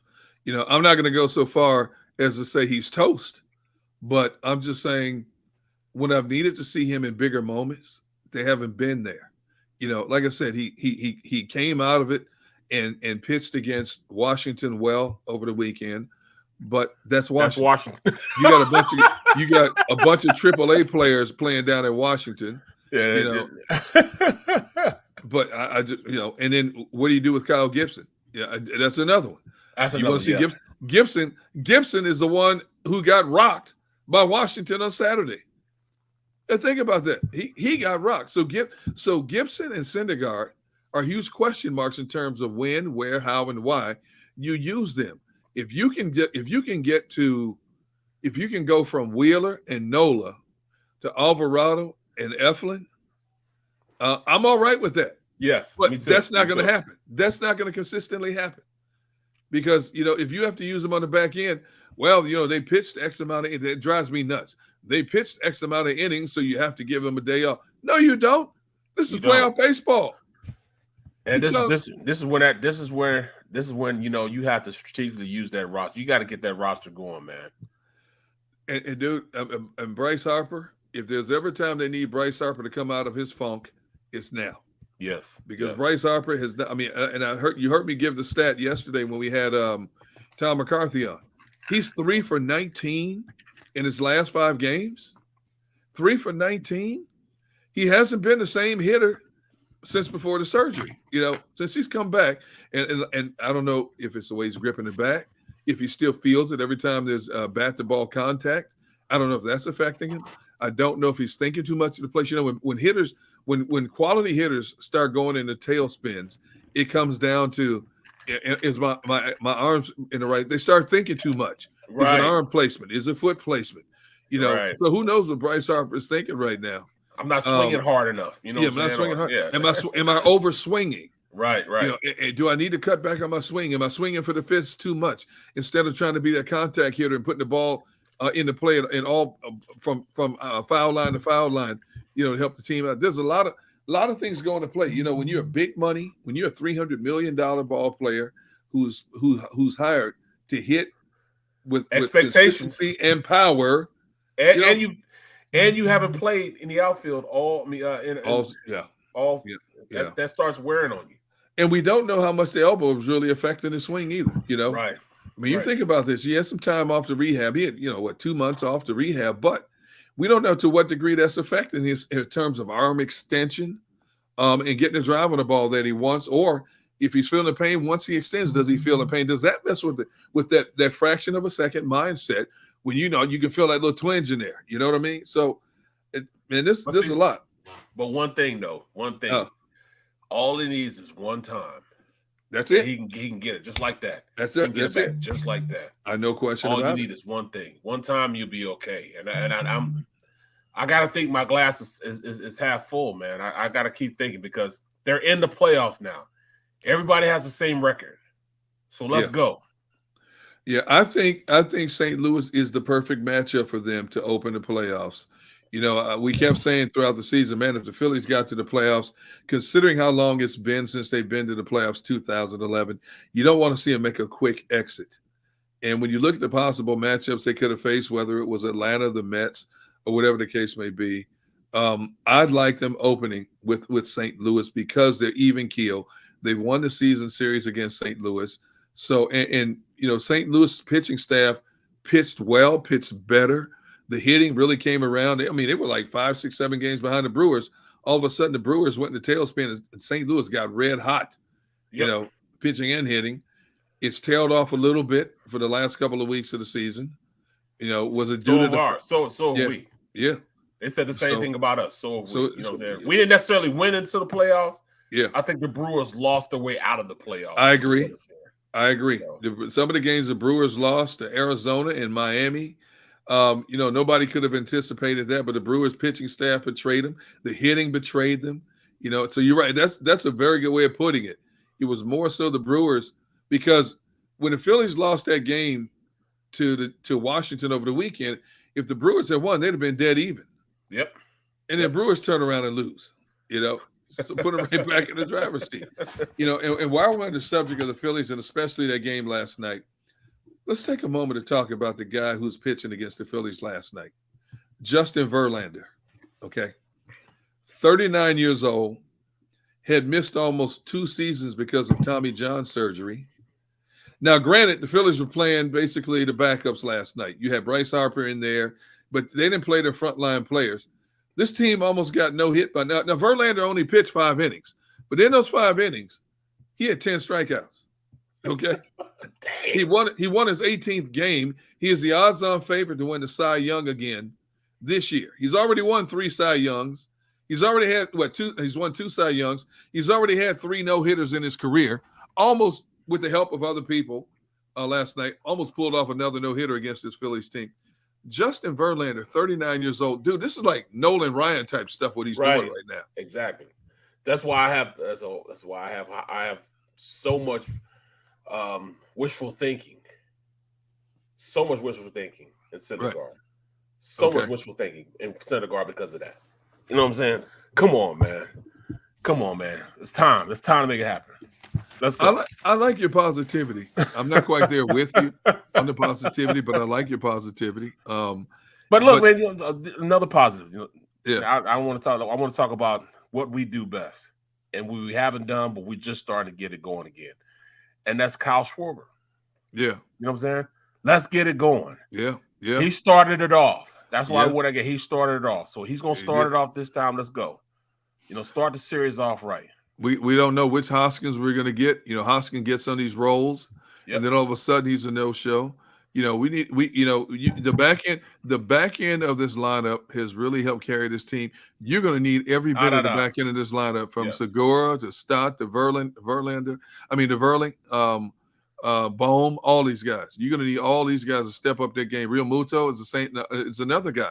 He goes his streak. But he's been more consistent.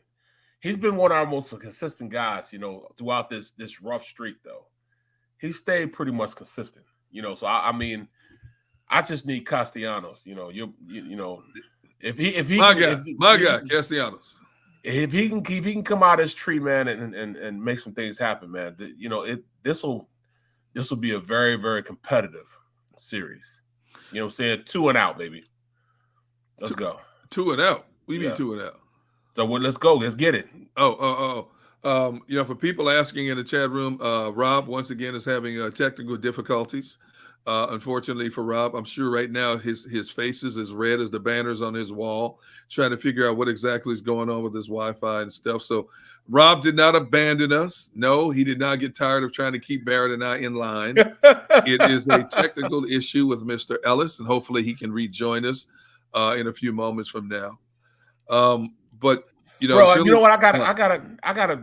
You know, speaking of that, since this game is on Friday, man, I might have to do S&C, bro. What is that? S&C? Yes. What is that? For Friday. Oh, really? Yeah. Why is that? Because everybody's gonna be gone. Oh. Everybody's gone. Oh. Who's here? Exactly. That's a good point. Everybody's gone. Everybody's either in everybody's going to be in St. Louis or they're going to be in Arizona. Wait, when you say S&C, what are you talking about? The for NBC. What show. Is that? What is S&C? I don't watch NBC. What is that? Oh, it's the night show. Oh, the overnight show. Yeah. Oh, that's whoa! Oh, I got to tune in for this. You may be anchoring it. I might have to. What? Yeah. Well, don't you have a game this weekend? No game this week. Oh, you don't have a college game this weekend? Nope. Isn't that like the second week? You haven't had a college game? This will be the third week. I don't have one until the week of the 21st. Wow, really? Yeah, man. I mean, they said inventory is low right now.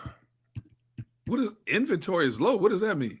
That means ESPN has low inventory on games. Are they going bargain basement budget? Yes. In terms of how many games they do. So in turn, that means that the school are providing their own talent for the games. Are you serious? Yes. Yes. Because it's a lot cheaper. Yes. Well, I was going to say, when it comes to ESPN, when you think about the money they shell out for the NFL contract, college football, you know, the SEC and all these games and stuff like that, do you think ESPN is worried about money? I mean, I guess so. Are they really? This is how they cut corners? You know? Yeah. Who do I need to call to talk to these people about dipping into Barrett's pocket like this, man? Barrett needs his boat money. I need it, bro. I need it. Barrett needs his boat money. He's got projects, painting boats. new engines in the boat, new fishing gear for the boat. Hey, so we're backtracked. I mean, next month we got to go. Go where? We're going fishing up in North Jersey. I can't go anymore, man. Yes, you can. No, because when the Eagles play on Sunday, I have to go to Atlantic City on Saturdays. Yeah, so I can't we'll be go. back. We'll be back. No, man, you ain't get me. I mean, how many times I got to tell you, bro? You ain't get me no 50 miles offshore. We're not going 50 miles offshore. When we go out, we're not. You can actually see you can actually jump off the boat and swim to land. That's how close it is. Okay, you saying 5 miles? Not even 5 miles. Look, man, not even 3 miles. Look, man, I ain't swimming 3 miles. The water's cold, dude. Yeah, that's what I'm saying. So you don't have to worry about it. No, I mean, man, all the stripers come in. All of them come in. All the rockfish come in. That's what you guys call them, rockfish, right? Yeah, no. That's what they call it in Maryland, rockfish. Oh, yeah. I call them stripers.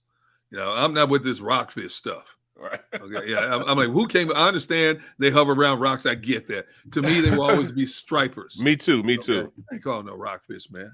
But man, I'm sorry to see you not get a game this weekend. But now that you told me about tonight, I might have to tune in now. You should always tune in, man. You should always tune in and check your boy out, man.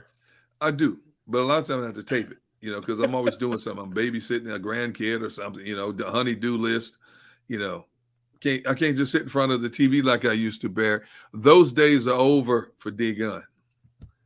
Well, you got people that really want to get you out, fishing out there, man, so you can enjoy yourself, man. Who's people? You and Captain Tony? Yeah, me, Captain Tony. Yes. Nah, see, I think you two are plotting to get me out there and No, dangle bro, me I'm off the front telling of the you, boat. See, look, New Jersey fishing maniac. He loves it too. He loves. Come on it too. down south and get some of these crappie. Hey, let me tell you something. Hey, who is this? Joaquin Williams. Hey, let me tell you something. I love crappie anyways. fishing. Yeah. Matter of fact, I got a 2.5 pound crappie in my wall right here, caught up at Lake Arthur, just 30 minutes north of Pittsburgh. We caught like 35 of them that day. The smallest one was like 1.8 pounds, man. This guy put us on. That's a big crappie too. Dude, that's a big crappie right there, man. That thing's big as a plate. It doesn't look like it on camera, but that thing's big as a plate. I love crappie fishing, man. Now, but, do you eat your crappie? Yes. Do you? I'll eat it for the private lake, like the private ponds you go to. I'll eat fish out of there. Okay, all right. But okay. I won't eat it like where I am. Yeah, you know what I'm saying? I hear you, man. Know where I am. You know what I'm saying? Like I won't eat anything in the Delaware. You know what I'm saying? You might catch a fish that had 3 eyes in it. You know what I'm saying? But hey, you're still fishing. You're right. No, William Stark has a question for you, Barrett. How are the weak fish doing in Delaware Bay? They're still not. They still haven't. You know what I'm saying? Caught up yet. You used to catch weak fish all the time, man. But you don't catch them as many. Now. Okay. I mean, I haven't caught a weak fish in probably 5 years. Yeah. And I've only seen 2 caught in the past 2 years. 2 weak fish caught in the past 2 years. Yeah. Do you eat fish? Do you eat fish out of Delaware Bay? Yes. Oh, you do? Delaware Bay, yeah. Okay. Yeah. I was just oh, my boy Paul Burst about D-Gun scared. no, bro. Yeah, you ain't get D-Gun 20 miles offshore. And Paul was on the boat with us. We were in Chesapeake, caught all those stripers, man.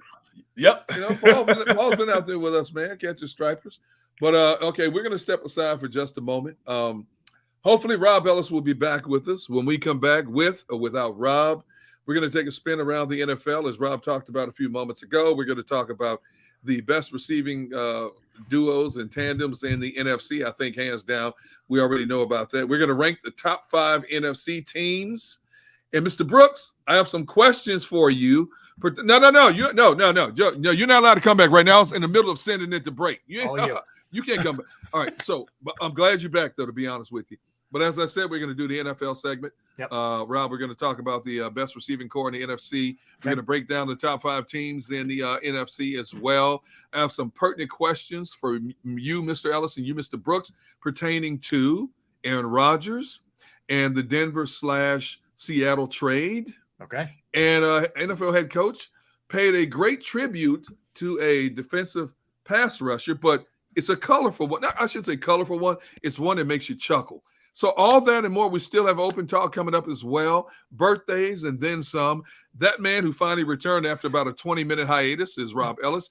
That guy over there, Mr. Blues Clues, is Barrett Brooks. I'm D Gunn. We'll be back in just a moment on the other side of this break.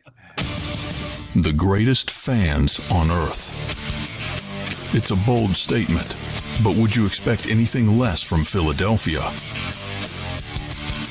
58 years of heartache creates a toughness, a grit, a resolve not found in most. Sure, our prayers were answered, but now that we've had a taste, we're looking for more. Pondley Hockey, official partner of the Philadelphia Eagles. Action News at 11 with Rick Williams. It's the team you trust to bring it all together. The stories that impact your community. A sports roundup for the locals. And the AccuWeather forecast you depend on. Action News at 11 with Rick Williams. Go to get your game on. Go for the beers. Go for the cheers. Go for the hit and the hits.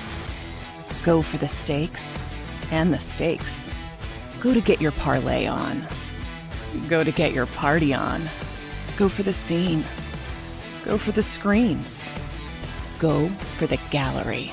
Go for the win. Go to Ocean. Visit theoceanac.com to plan your visit. Since 1977 at Rafferty Subaru, we have always been about our customers and the community. Early on, a safe and durable option, we've evolved to become the best overall brand according to Kelley Blue Book. Over the last 14 years, we've donated thousands of dollars through the Subaru Share the Love event and found homes for hundreds of pets. The Rafferty family is proud of our 45 years in business. This month, celebrate our anniversary with special financing on select models. Visit us and see why.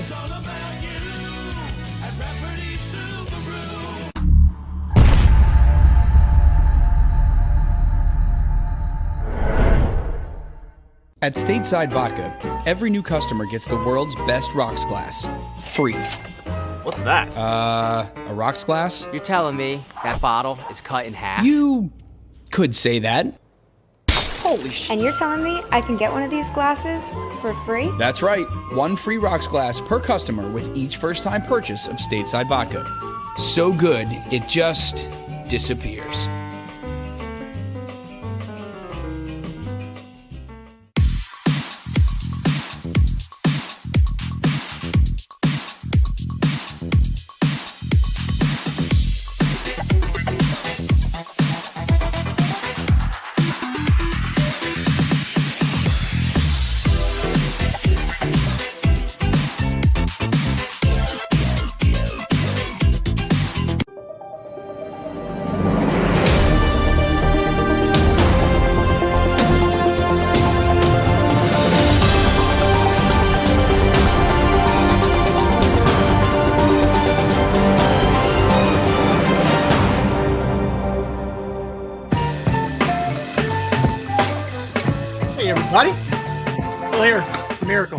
I'm going to have some fun with the Xfinity folks at about 3:02. We're going to have some fun. All the freaking money I pay for cable and internet, it's on, baby. All right. Oh, the Irish blood is boiling, baby. Oh. If there was a camera on me the last 15 minutes, man, it would not have been pretty. I can just tell you that. So we'll figure it out. We will get it done. Can you do us a favor? Yes. Can you record the conversation with you and Xfinity so we can listen to it on the show tomorrow? I don't know, maybe. But I go basically close to 6 months without ever zotzing out in the last 3 days. And I know the weather has been crappy, so I understand that. But I don't know. All right. Anyway, so we're back. It's all good. It's all good. Couple things NFL-wise. One, Jonathan Taylor out. Jonathan Taylor will not play this. That's the last thing the Colts need, man, is Jonathan Taylor being out. So he had been battling that ankle, guys, and he will not be able to play for them this week. That's a huge, huge loss for them. That is no joke. Yeah, it is. That he won't be playing, because I'll tell you, Matt Ryan has really had a tough time this year, and it's not all his fault. And it's the game tomorrow. That may be part of it. They're playing Denver tomorrow at Denver, but that's a big against that Denver's defense with no running back to take some of that pressure off him. Oh, yeah. Well, their running back situation isn't much better. No, it's not. No, Javonte Williams done. He's cooked for the season. Yeah. And these are two teams that have pretty good defenses, so it's going to be interesting to see. You know? Absolutely. Russell has not been Russell. Matt Ryan is struggling over there with that team. Now both teams' top running backs are out. Yeah. That's going to be interesting. That's a biggie. Cole Beasley retired, came back, played 2 games with the Bucks, said, I'm done. I'm good. I don't want any more of this. I'm out. Yeah. Wait, wow. did they ask him to take the shot, the COVID shot, and he refused again, or what? No, I don't think it was a COVID thing. I think he's just realized, you know what? I'm good being home. I'm kind of done with this. Well, man, bro, you know what it was, you know what I'm saying? He wanted to go out more ceremoniously than what's his name? AB did. So, you know, he didn't want to run around with taking his shirt off and, you know what I'm saying, stripping before he leaves out. Yeah. You know what I mean? Take pictures with Giselle, what's his name? Giselle. Yeah. Yeah. So no more Beasley. He is gone. There are a couple other ones here. Blake Bortles retired. I thought he was already retired, but good. That's become official. Who knew? There's about 20 quarterbacks that should retire. That guy played in an AFC championship game and had the Patriots on the ropes. Yes. In 2017. The Eagles were real close to playing the Jaguars. It's crazy, but that's football, man. That's the way it goes. Looks like Russell Wilson will be good to go to play on Thursday night. He's been battling some injuries as well. Jeremy Chin placed on the IR, the safety from the Panthers. Ooh. He leads them in tackles the last 2 years. He's on the injury reserve with a hamstring injury. He'll miss at least the next 4 weeks. You talk about another team that can ill afford to lose anybody. That's right. Yeah, Carolina, man. So he is out. He's out for an extended period of time here. Did you have other ones, Gunnar? You wanted to sneak in? So to open up the conversation, just to enhance the conversation of football in general.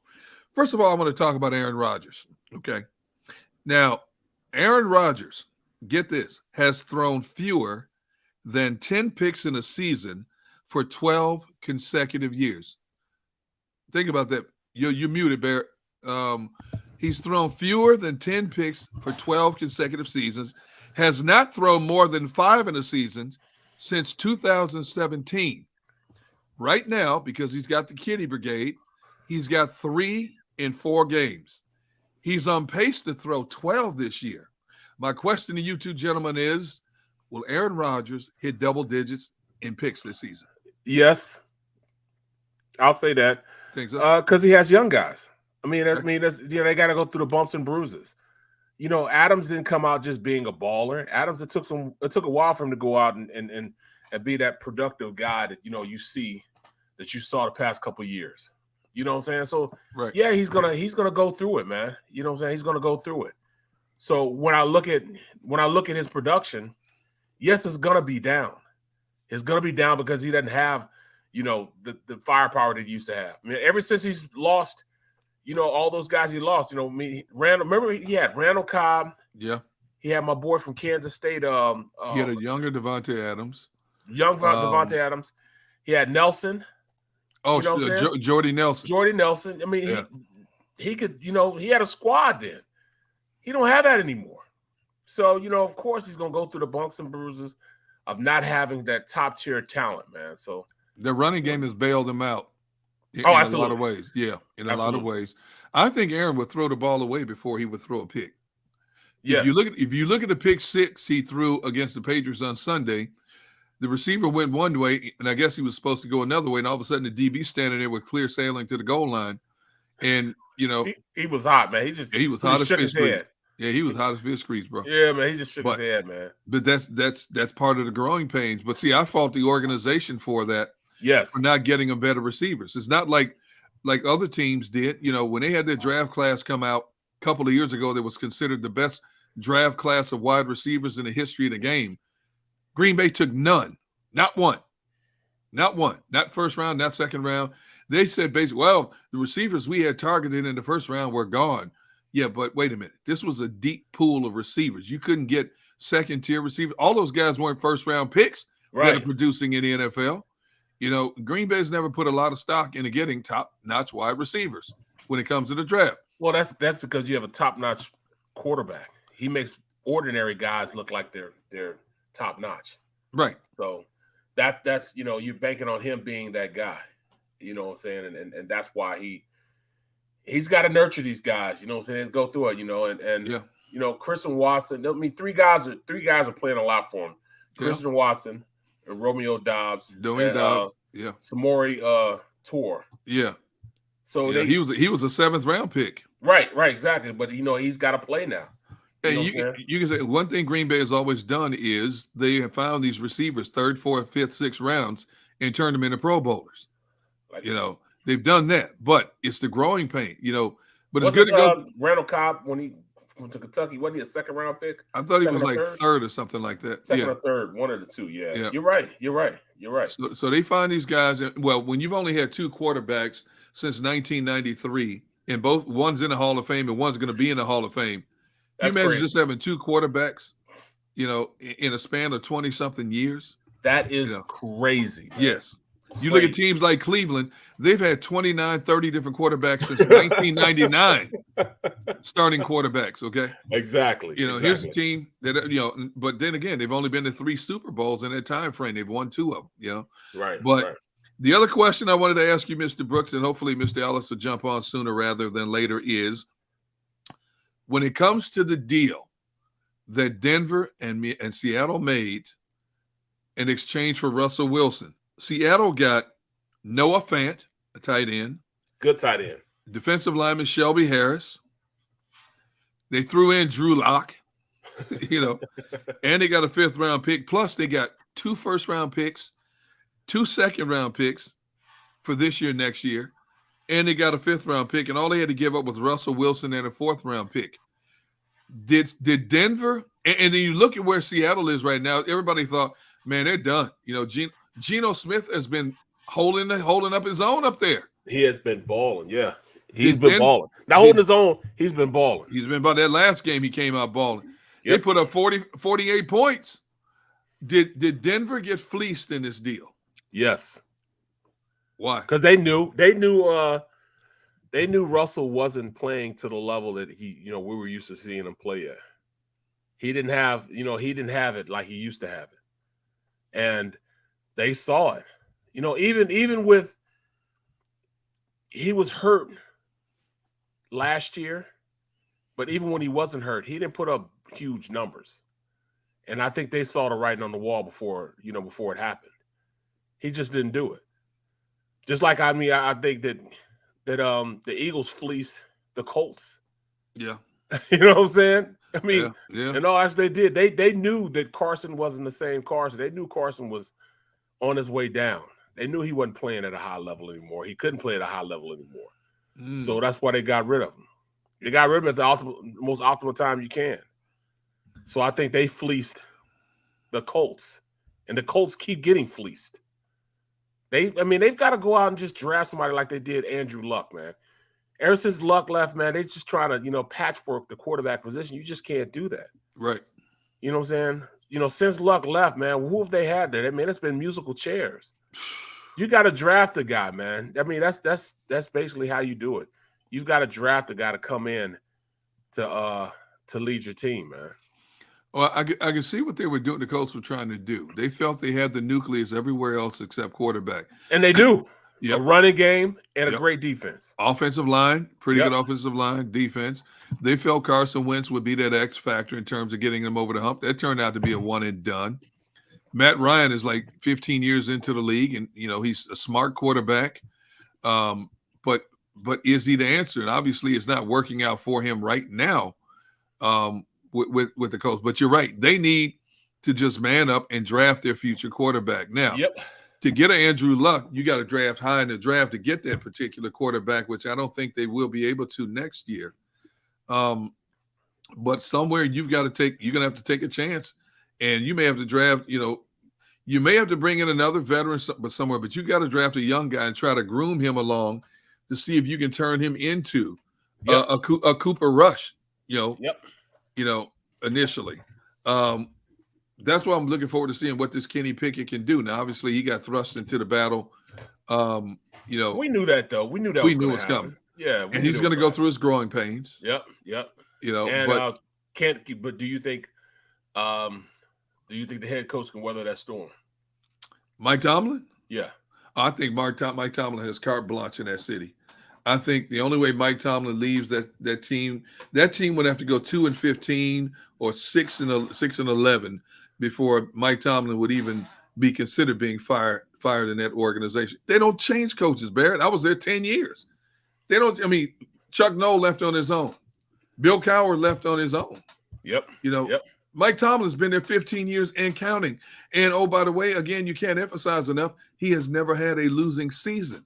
Yes. Now, this might be his first. They're 1-3 right now. It might be his first, but I don't know how he does it. But Mike Tomlin gets guys to play for him. His best rusher, T.J. Watt, is out indefinitely.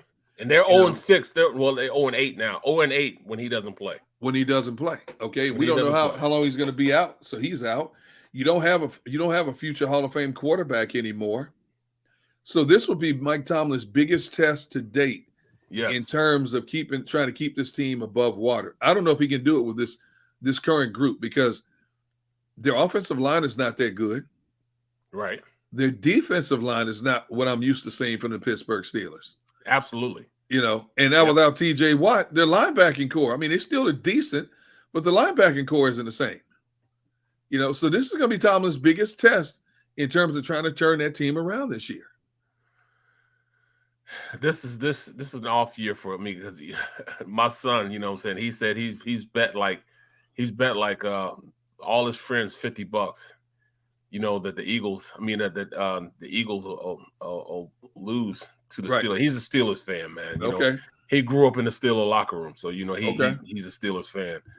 And he bet like 5 of his boys $50. But if he wins, he gets 100 from them each. But he's gonna have to bet. I'm telling you, yeah, bro. You got $250 because you paying about $250 this next game, bro. They don't have a snowball's chance of beating this Eagles team. Not even close. No. I said, did they give you points? He said, no. I'm talking about straight. I said, that's bad football, right? Yeah. You got fleeced in that deal, bro. Yeah. Hey, while we're on the subject of Mike Tomlin this week was asked about Von Miller. And basically, Mike Tomlin said, you know, some guys are aliens visiting from another planet. And I thought it was the ultimate compliment. He's talking about how Von Miller is just so different, just a freak of nature. He said, some guys are just aliens visiting from another planet. And it's funny, but I think it's the ultimate compliment you can pay somebody, especially an edge rusher of Von Miller's caliber, because that dude, there's edge rushers and then there's Von Miller. You know what I mean? And when you consider how long he's been in the league and he's still bringing the heat, man, that's a tribute. That's the ultimate tribute to a guy who's been doing it consistently for his entire career.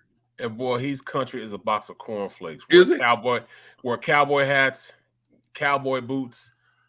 He's I don't know what he think he is, man. You know what I'm saying? He is what he is, though, man. Well, he Texas A&M guy, Texas guy. You know what I'm saying? So, yeah, I kind of understand it.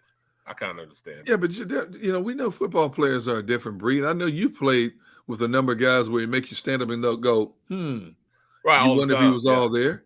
Right. You know, you talk about James Harrison. James Harrison was a different dude. Bro, when we talk about a different dude, he was definitely like it was no problem for him to sit there and eat by himself and looking like Debo, you know, looking like this. Mm-hmm. He was that type of dude, man. Like that wasn't something that he made up. That was like his personality. It was his personality. That's the way he was. That's the way he carried himself. Who's the craziest player you ever played with? The craziest player I ever played with. Or allegedly crazy. Ooh.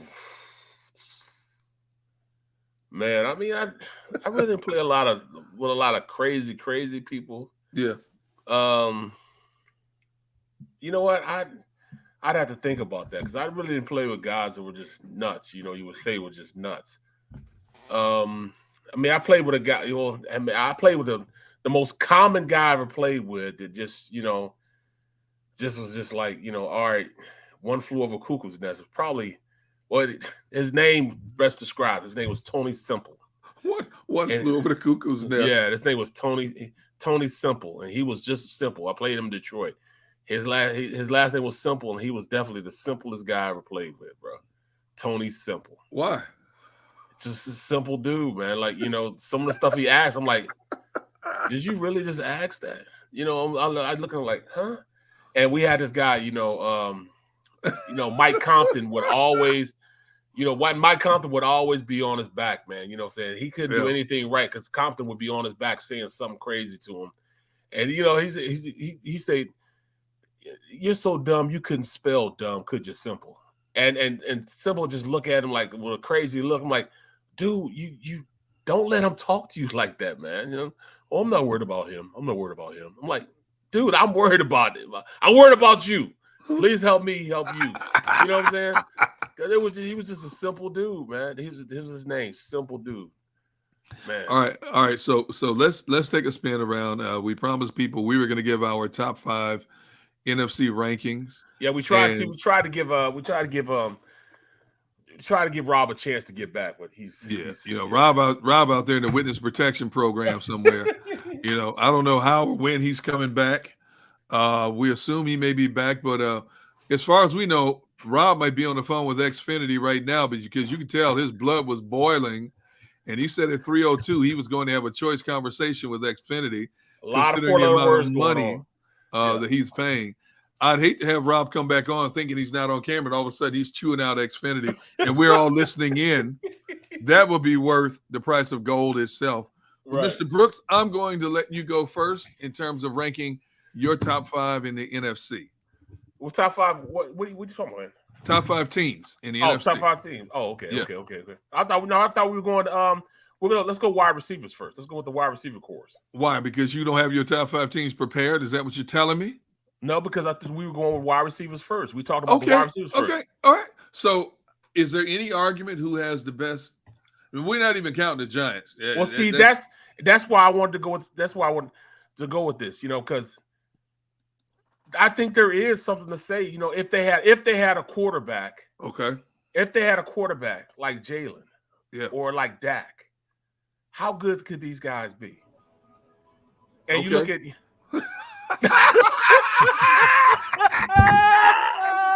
He escaped prison. Yep. Oh, shout out to Panera in the Lawrence Park Shopping Center in Broomall. Wait, so how far is this from your house? It's like 7-minute ride. I flew here. I was driving here like a maniac. I'm here. I'm ready to roll, man. There's going to be no more disruptions. Were you cursing out the door? Yes. Mm-hmm.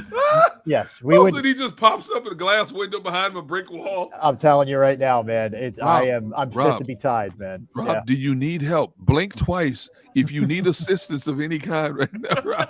No, we were just about to talk about to rank the receiving cores in the NFC. Okay. Unfortunately, you missed my questions about Aaron Rodgers and of course about who got fleeced in the deal between.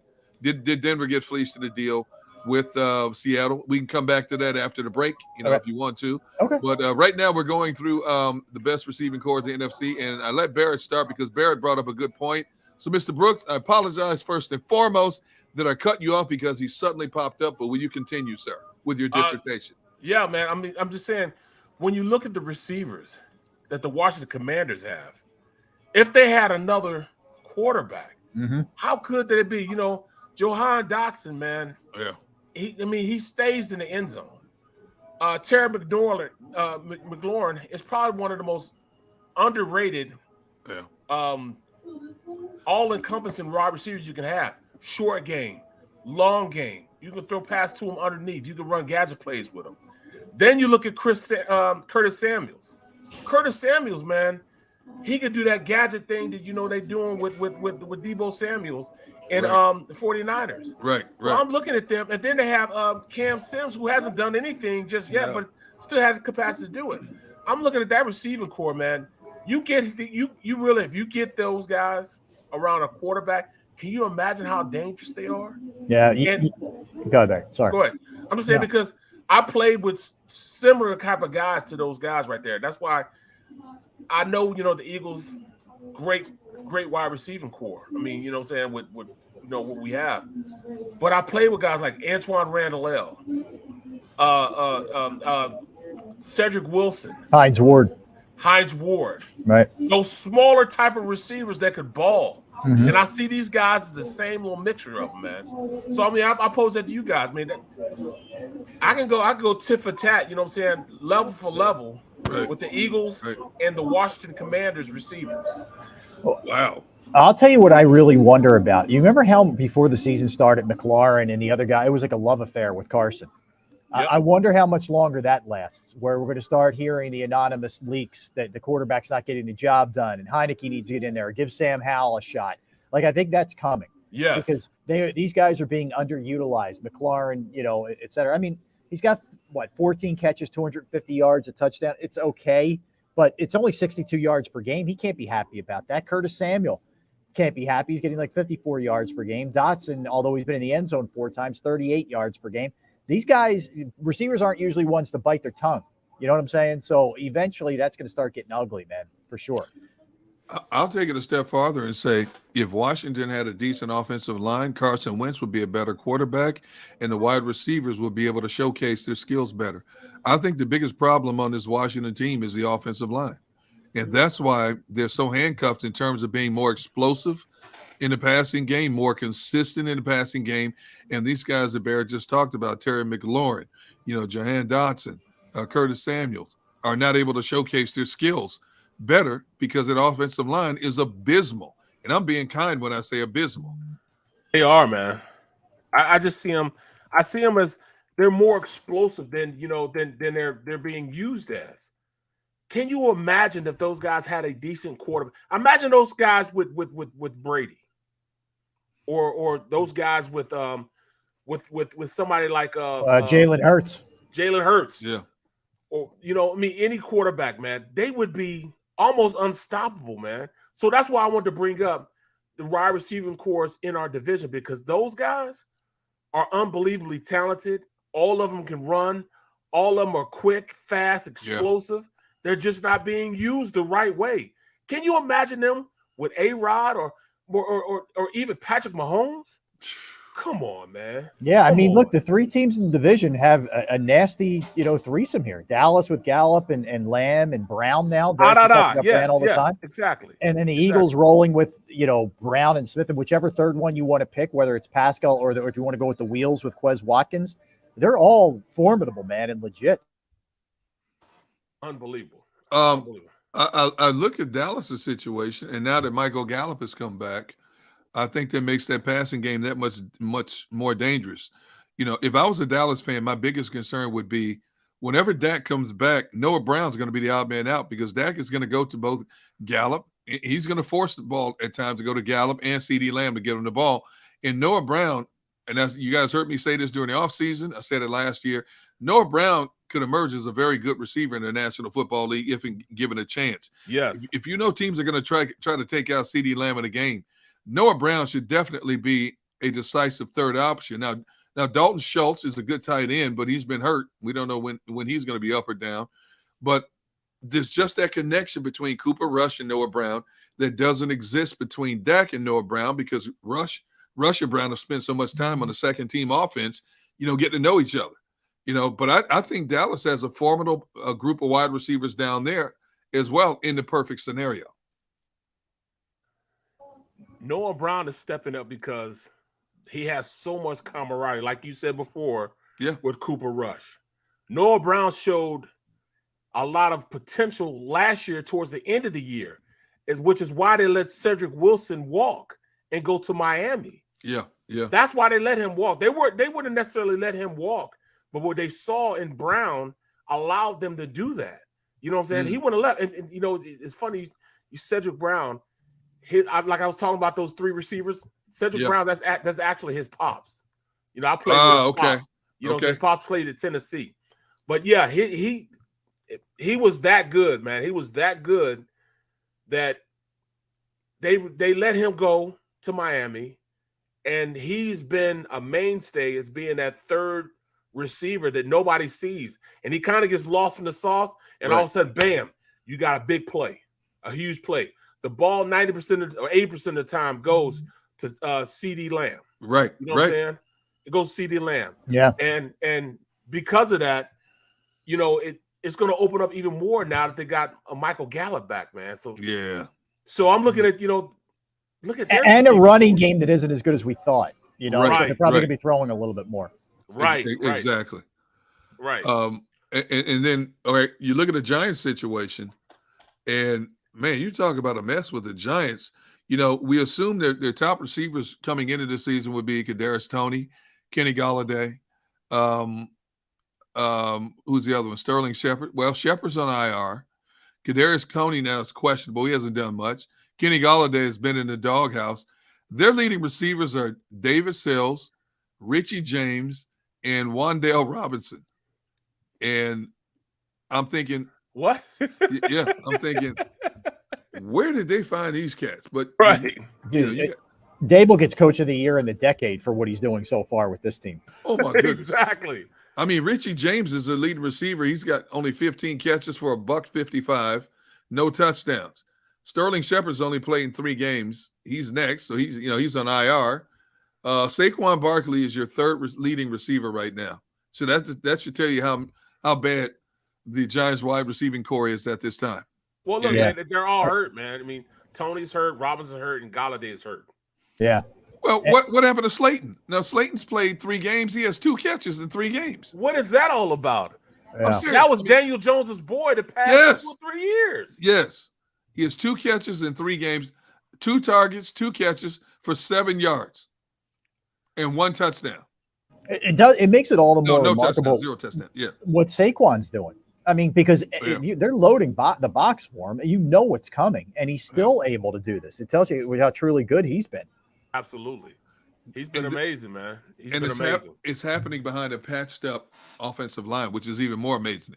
Yeah. You know, I mean, I sort of feel like this can't sustain itself now. I agree. Like they're going to start, and I give them credit for what they've done so far, but that's about to go down. But the fact that he's your leading rusher after 4 weeks, no real pass catchers, a quarterback who's more of he should be running the wishbone instead of being an NFL type offense, a patched up offensive line, and he's leading the league in rushing, and he's kept him in so many games. I mean, you're right, Dabo. He might end up getting Coach of the Year for this. He might have a losing record and end up getting Coach of the Year. Yeah. If they're like 8-9. No doubt. Last week he's got Daniel Jones playing receiver because he can't move, just to signal the plays. It was a whole thing. I mean, I don't know how they're doing it, honestly. I really don't know how they're doing it, but I don't think it's going to keep up. I think they lose this week, and I think that's kind of starts them, going down a little bit. And then this really becomes a 2-horse race in the East. Absolutely. Well, let's see. I'm looking at the Giants since they had such a bad schedule last year. So they've got Green Bay coming up this week. Where is it here? The schedule for the Giants. Okay. So they've got Green Bay coming up this week. Then they've got Baltimore. Who's to say Baltimore can stop them? Yeah, maybe not. I mean, Baltimore's going to be really desperate, though. Just keep that in mind. Okay. Then after that, they've got Jacksonville, Seattle, Houston, Detroit. Yeah, not killer. Not a killer for sure. No. Yeah. I mean, those are games they could very well be in. Yeah. You never know. Absolutely. With this team. Yeah. No, it's look, I think what they know is they found the right guy at coach. They're going to have an interesting decision with Saquon Barkley, what you do going forward, how much money you're going to give him. I think that's going to be a decision. Obviously, they need a quarterback, but they need help on the offensive side for sure. And their defense has done a nice job. Yes, they have. Wink Martindale was a great hire. Yes, he was. Yes, he was. He was a great hire, man. Unbeknownst to us, that he was going to be that good. And he didn't have his elite pass rushers from the draft. Right. So he's done it, man. He's definitely done it. And look at what's happening in Baltimore. A coincidence? I don't know. I don't know, but that's what I said. That's what I'm saying. Oh, that's a valid point. Since he left Baltimore, they've unraveled. Now you got Marcus Peters yelling at the head coach and back and forth. I mean, hey, But I said during training, he's a nutcase anyways, though, man. He's a nutcase anyways. But I still want his head on straight. I still think he's a very good cornerback, cover corner. Yeah. I still think he's a good corner, but you want his head on straight. But obviously, that Baltimore defense through the years has taken a lot of pride at being a good defense. Yeah, they're not used to being in a situation like this where they've unraveled in back-to-back games in 2 different ways. And that's when you show your true colors. When things start going bad, who's in the boat with you? Right. And that boat's leaking bad right now. That boat's leaking, and And right now, there's no relief at hand because the defense can't stop anybody. You know, so what do they do? Yeah. And right now they have a quarterback that's trying to do everything. He's trying his best to carry this team on top of his back. You know what I'm saying? Like he's like what's the name? Atlas, the guy holding the Charles Atlas. He's holding it right now.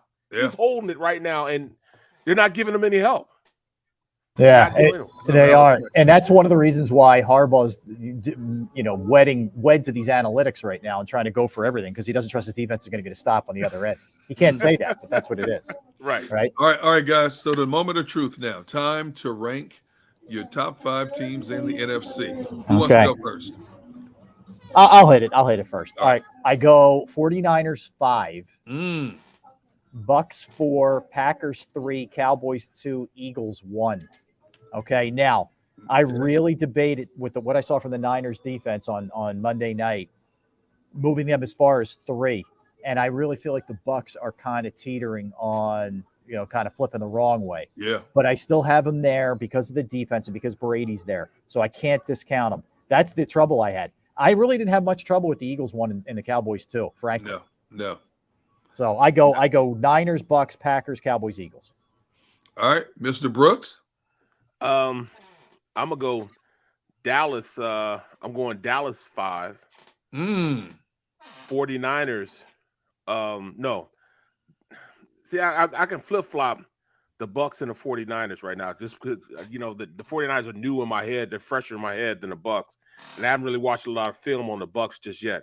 But I'm gonna go Dallas, 49ers, the Bucks. Then I'm gonna go Packers and Eagles. Okay. All right.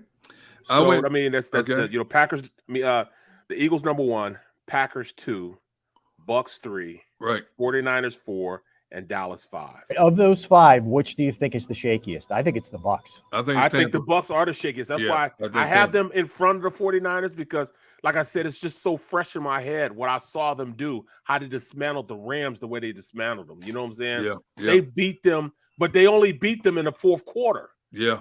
And that's why I'm so hesitant to move them up to number 3. They started balling in the 4th quarter. That's when the defense took over in the 4th quarter. It was an even game throughout the game, though.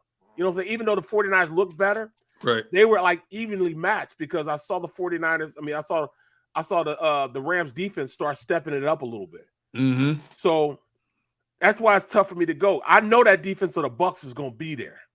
And then I know the quarterback is there. So that's why they edged it out and they stayed at number 3. Yeah. They stayed at number 3. You wonder how much the quarterback is being distracted by the rumor out there that him and his wife have hired divorce lawyers. You're trying to do your job and you're worrying about this stuff as well. Not with him. I don't know. Not with him. I do believe his bigger problem is you don't know excuse me, he doesn't know who's going to be in the field. Week out. The biggest that's problem the hardest thing. The injury factor. You saw the way, just getting Mike Evans back, he was like drooling. I mean, every throw was to Evans. Yeah, I don't blame him. So I think that's a big problem. And they don't have. Has Fournette really gotten going? Not really. No. So he doesn't have a running game to lean on either. Their defense is good. I mean, look, the Chiefs lit them up, but that's the Chiefs. But their defense is still really good. So I'm not.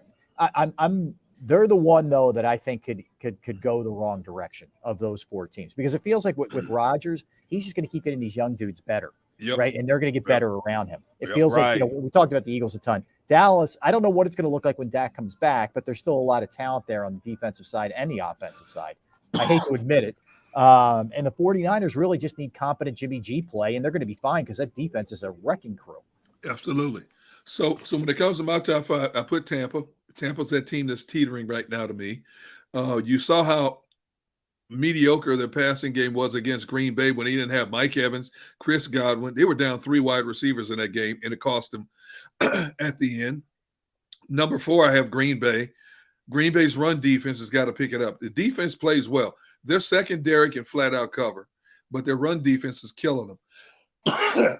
Number 3, San Francisco, for all the reasons you guys just mentioned. This should have been Jimmy G's team from the start.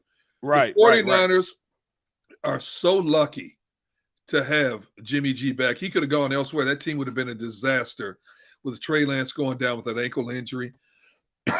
So, man, my allergies are killing me. Sorry, guys. But with Jimmy G playing the way he played that last game, just an efficient game, the way that defense is feeding off people, 49ers are going to be a monster to deal with. Dallas, people in the chat talking about there's no way that Dallas is number 2. This is the NFC, not the NFL, the NFC. Dallas has 15 quarterback sacks right now, one behind the Eagles. The only flaw in Dallas I see right now is the fact that they are susceptible against the run as well. Yeah, they are. I think they're giving up almost 130 yards a game rushing. They are. But when it comes to pinning back your ears and coming after the quarterback, there is no faster defensive front in the NFL right now than the Cowboys. Those dudes are playing like fast and furious football when it comes to putting pressure on quarterbacks.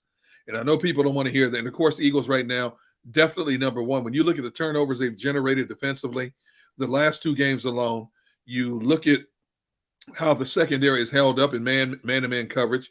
Nobody can stop their running game. Their quarterback is as efficient as you can be and has won 4 games 4 different ways. Miles Sanders is playing with that proverbial chip on his shoulder.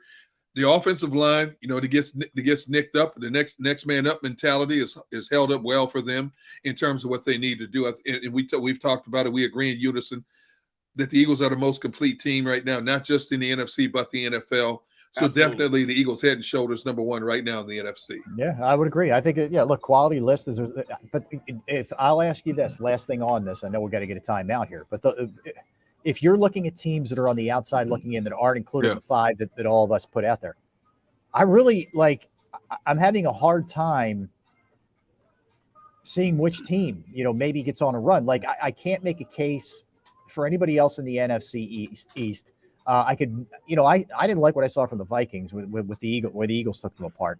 I don't like anybody in the South, and I guess the Rams would be the one team that you can't completely dismiss yet. But that's it. There's one other team. That's it. Yeah, and this is, Stafford's not having a good year. It's Cooper Kupp or bust. Whether it's the run game or the pass game. You get Higbee a little bit involved, but nobody else is doing anything, including Allen Robinson. Right. And the defense isn't as good as it's been. Nope. No question about it. And Rob, before we take our last break of the show, I have to ask you this question as well. We were talking about Aaron Rodgers, and I don't know if you heard the whole stat that I gave you. No, give me it again. All right, here's it. Aaron Rodgers has thrown fewer than 10 picks in a season for 12 consecutive years now. Hasn't thrown more than 5 interceptions in a season since 2017. He already has 3 in 4 games. He's on pace to throw 12 picks this year. Will he reach 12 picks this season? Yes. Yes, he will. Yes, he will. Because a couple of those won't be his fault. It'll be a miscommunication. It will be through a receiver's hands because you don't have Devontae Adams and some of the beasts that he had in years past. So absolutely. And it will not necessarily be Rodgers' fault, but yes. Yes. And did Denver get fleeced in the trade to Seattle for Russell Wilson? Seattle got 2 first-round picks, 2 second-round picks, a 5th-round pick. They also got Noah Fant, Shelby Harris, and of course we throw in Drew Lock, as well. Did the Broncos get fleeced in that deal? To be determined. I don't know yet, Derek, and I'm not copping out. I can't go there yet. The one thing I worry about with Denver getting it together is I don't know if this guy can coach. Like, I don't know. Nathaniel Hackett. Okay. I just don't know. If you had a veteran coach who had been there, done that before, I might feel differently, but I don't like the way that any of that looks. They're hiring a consultant 2 weeks, 3 weeks in. Not good. Right. That's not good. That's not good at all. Not a good look. I mean, some teams do bring in an offensive consultant, like a retired off. I get that, but 3 or 4 weeks into the season, it just felt panicky. And like, why didn't you do it before the season to help the guy if you felt like he was a little bit overwhelmed? Well, I understand. Well, he didn't know he's going to be overwhelmed. This is his first time really being a play caller / head coach. So I don't know if he called. Did he call the plays when you got a player like A-Rod, how do you call those type of plays? Right. How do you have LaFleur, who's such an offensive mind too? Right. So this might be like Doug. We thought Doug would be over his head, and I mean he ended up fighting his way through it because he had a great offensive coordinator that helped him out so much. It took along a lot of the responsibilities to help him through that. But he didn't have anybody there, so you kind of need that type of guy there. I mean, look what happened here in Philadelphia. Nick was like, "Yo, this is overwhelming. I need you help me. Please help me right now." And it worked out perfectly for him. That's tough, man. That's really tough. It is tough. It is call plays like that. Yeah, I hear you. All right, let's get a quickie in here, guys. We'll come back. We'll do some birthdays. We'll do some movies. We'll put the finishing touches on this. Circle back to the Birds and the Phillies as well. Will you be back? I'll be here. I might actually go outside. I might see how the outside and sit in that weather outside. Oh, that's right. You're a penguin. You like cold weather. I'm a gamer, man. Will you get one of those famous Panera like bread soup bowls? I love those things. And I like their Caesar salad. Yes. And the little baguette, that goes along with it. As long as you take Maggie, some salad I'll and get her soup home. something. We'll take care of it. Don't worry. All right. Okay. All right. We'll be right back. Derek Gunn, Barrett Brooks, Rob Ellis. We are Sports Take.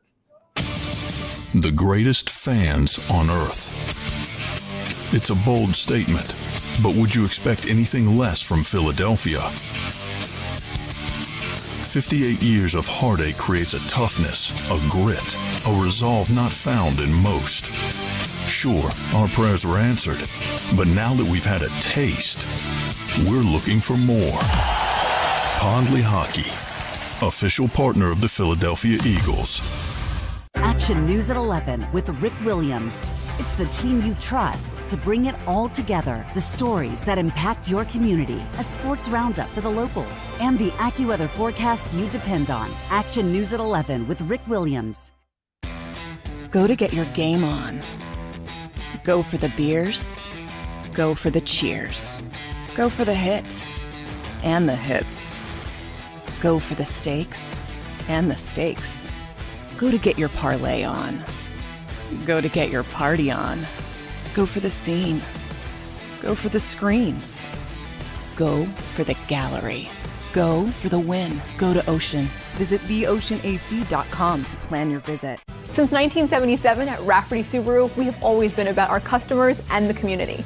Early on, a safe and durable option, we've evolved to become the best overall brand according to Kelley Blue Book. Over the last 14 years, we've donated thousands of dollars through the Subaru Share the Love event and found homes for hundreds of pets.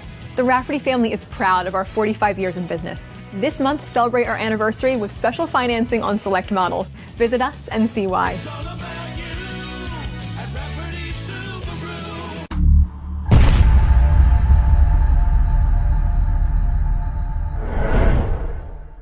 At Stateside Vodka, every new customer gets the world's best rocks glass.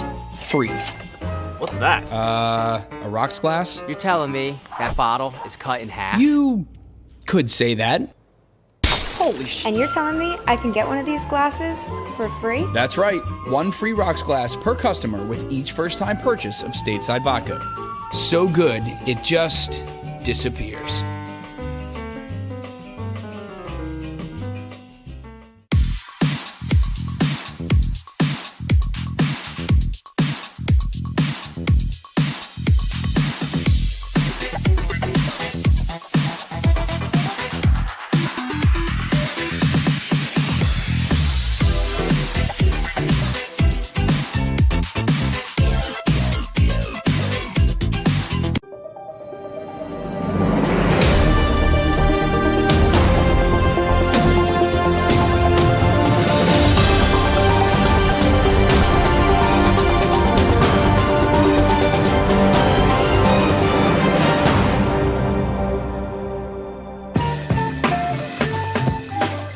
What's up, everybody? We are back. I went outside. So they used to have tables outside, and I guess because it's been so rainy and bad lately, there's none outside. So I explored for a second. Plus, there's like two teenagers out there hugging and making out. So I don't. You see all that? You see that mess. I don't need to be near that. You know what I'm saying? Hey, did you see what Maggie said in the chat? She said, "And on your way home, bring home dinner. Add that to your honey-do list." So you better get her some soup in a bread bowl, a nice Caesar salad, and a nice sandwich as well. I'm telling you, you better make sure. I will. Hey, by the way, before we get too far gone, because I know we're close to closing out, just wanted to tell everybody the latest Gun on One drops tonight at 7:00. My guest is my man Ike Reese, and as we discussed, Jalen Hurts, this team in general, a thought came to mind. I said, wait a minute. The last time this Eagles team started 4-0, 2004, they went to the Super Bowl. So with Ike, I started asking him a few compare questions. T.O. or A.J., this offensive line or the 04 offensive line? This linebacking core, 04, so on and so forth. These cornerbacks, Orlito Sheldon, you know, and you're going to love, if you take some time to either watch it right here in JAKIB Sports Media Network or wherever you get your podcasts, Apple, Spotify, you're going to love some of his answers. I pulls no punches. Oh, yeah. I'll tell you why. Yeah. So. I never a shortage of words from Mike. It's great. Yeah, he's always got something to say, man. Yeah, I mean that in yeah. the best possible way. That's awesome. That is awesome. All right, yeah, check that out. Charlie Murphy? John Jacobson, Ike Reese, a.k.a. Charlie Murphy. A little bit. Yeah, there's a little bit of that. Yeah. Unity. Yeah. Charlie Murphy. Charlie Murphy.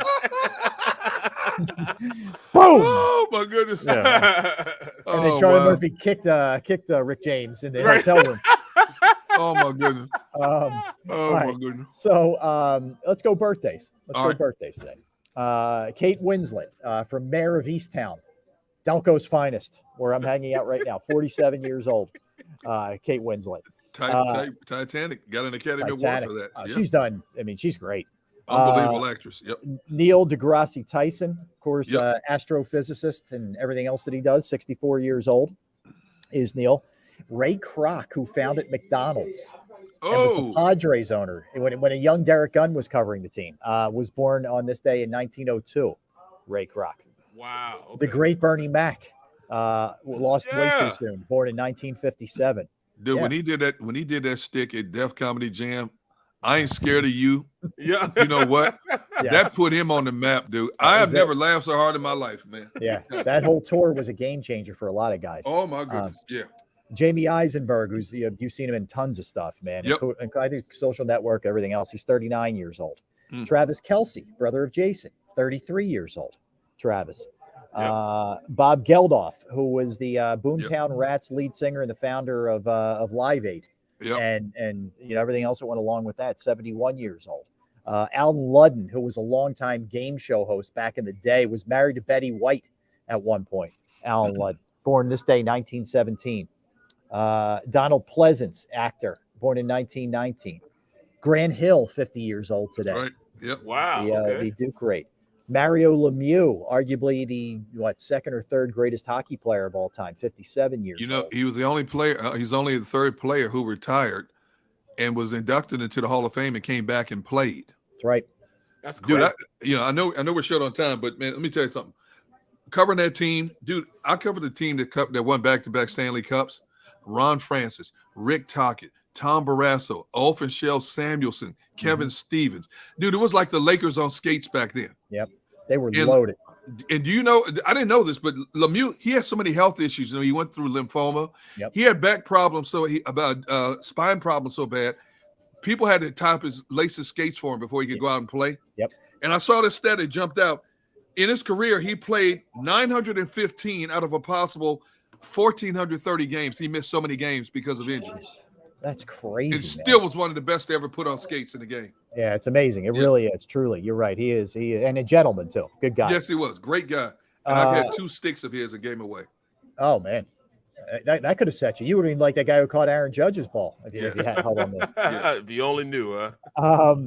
Larry Fine of the Three Stooges, who's a Philadelphia guy, who was born on this day in 1902. The great Larry Fine. Wow. Yes. Larry, F1, underrated. F1 racing, Kevin Magnussen. He's 29. There you go, Barry. There you go. And then also one of the funniest follows on Twitter. I don't usually go to Twitter, but I follow him. Rex Chapman. Yes. Rex Chapman. Yeah, Rex Chapman turned 54. How about that? Wow. Good call there. All right. So Steve Miller from the Steve Miller Band is 79. Barry Switzer is 85 years old. Wow. Okay. 85 for Barry. That's all I got. Birthdays. I got some really good movies. You got any more birthdays, Gunner? Yeah, Brian Johnson, who was the third lead singer of AC/DC. Karen Allen, who made her film debut in Animal House in 1978. Jesse Palmer, the former University of Florida quarterback.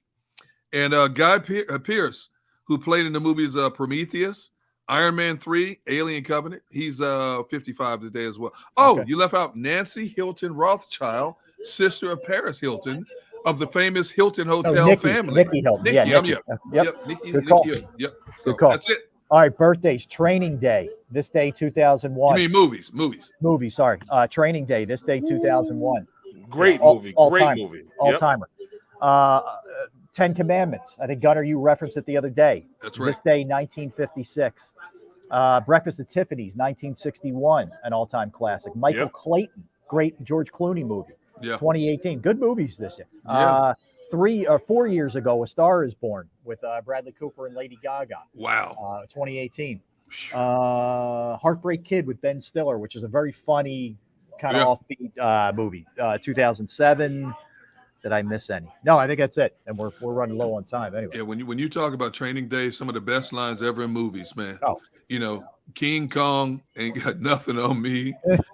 You know, and then when he betrayed his friend, shot him in the chest, breathe, dog, breathe. I'm like, come on, man. Cold-blooded. Unbelievable.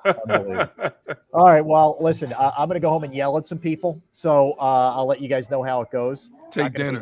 I know. I will. I will take care of all that. But thanks for the patience, everybody in the chat room, everybody streaming, everybody listening. Appreciate you hanging with us and me in particular. But guys, good job today. We're back at it tomorrow, same time. So everybody stay tuned. The National Football Show with Dan Cilio. And thanks to Xander Krause producing the program. We will see you guys tomorrow at noon Eastern. Have a great Wednesday, everybody. Go to get your game on. Go for the beers. Go for the cheers. Go for the hit and the hits. Go for the stakes and the stakes. Go to get your parlay on. Go to get your party on. Go for the scene. Go for the screens. Go for the gallery. Go for the win. Go to Ocean. Visit theoceanac.com to plan your visit. Philadelphia fans, we're cut from a different cloth. Born into a brotherhood and bonded to our team for life. We believe anything is possible because we've witnessed the impossible. While we may be from different neighborhoods, come Sunday, we are one, and we will be heard. Pondley Hockey, official partner of the Philadelphia Eagles.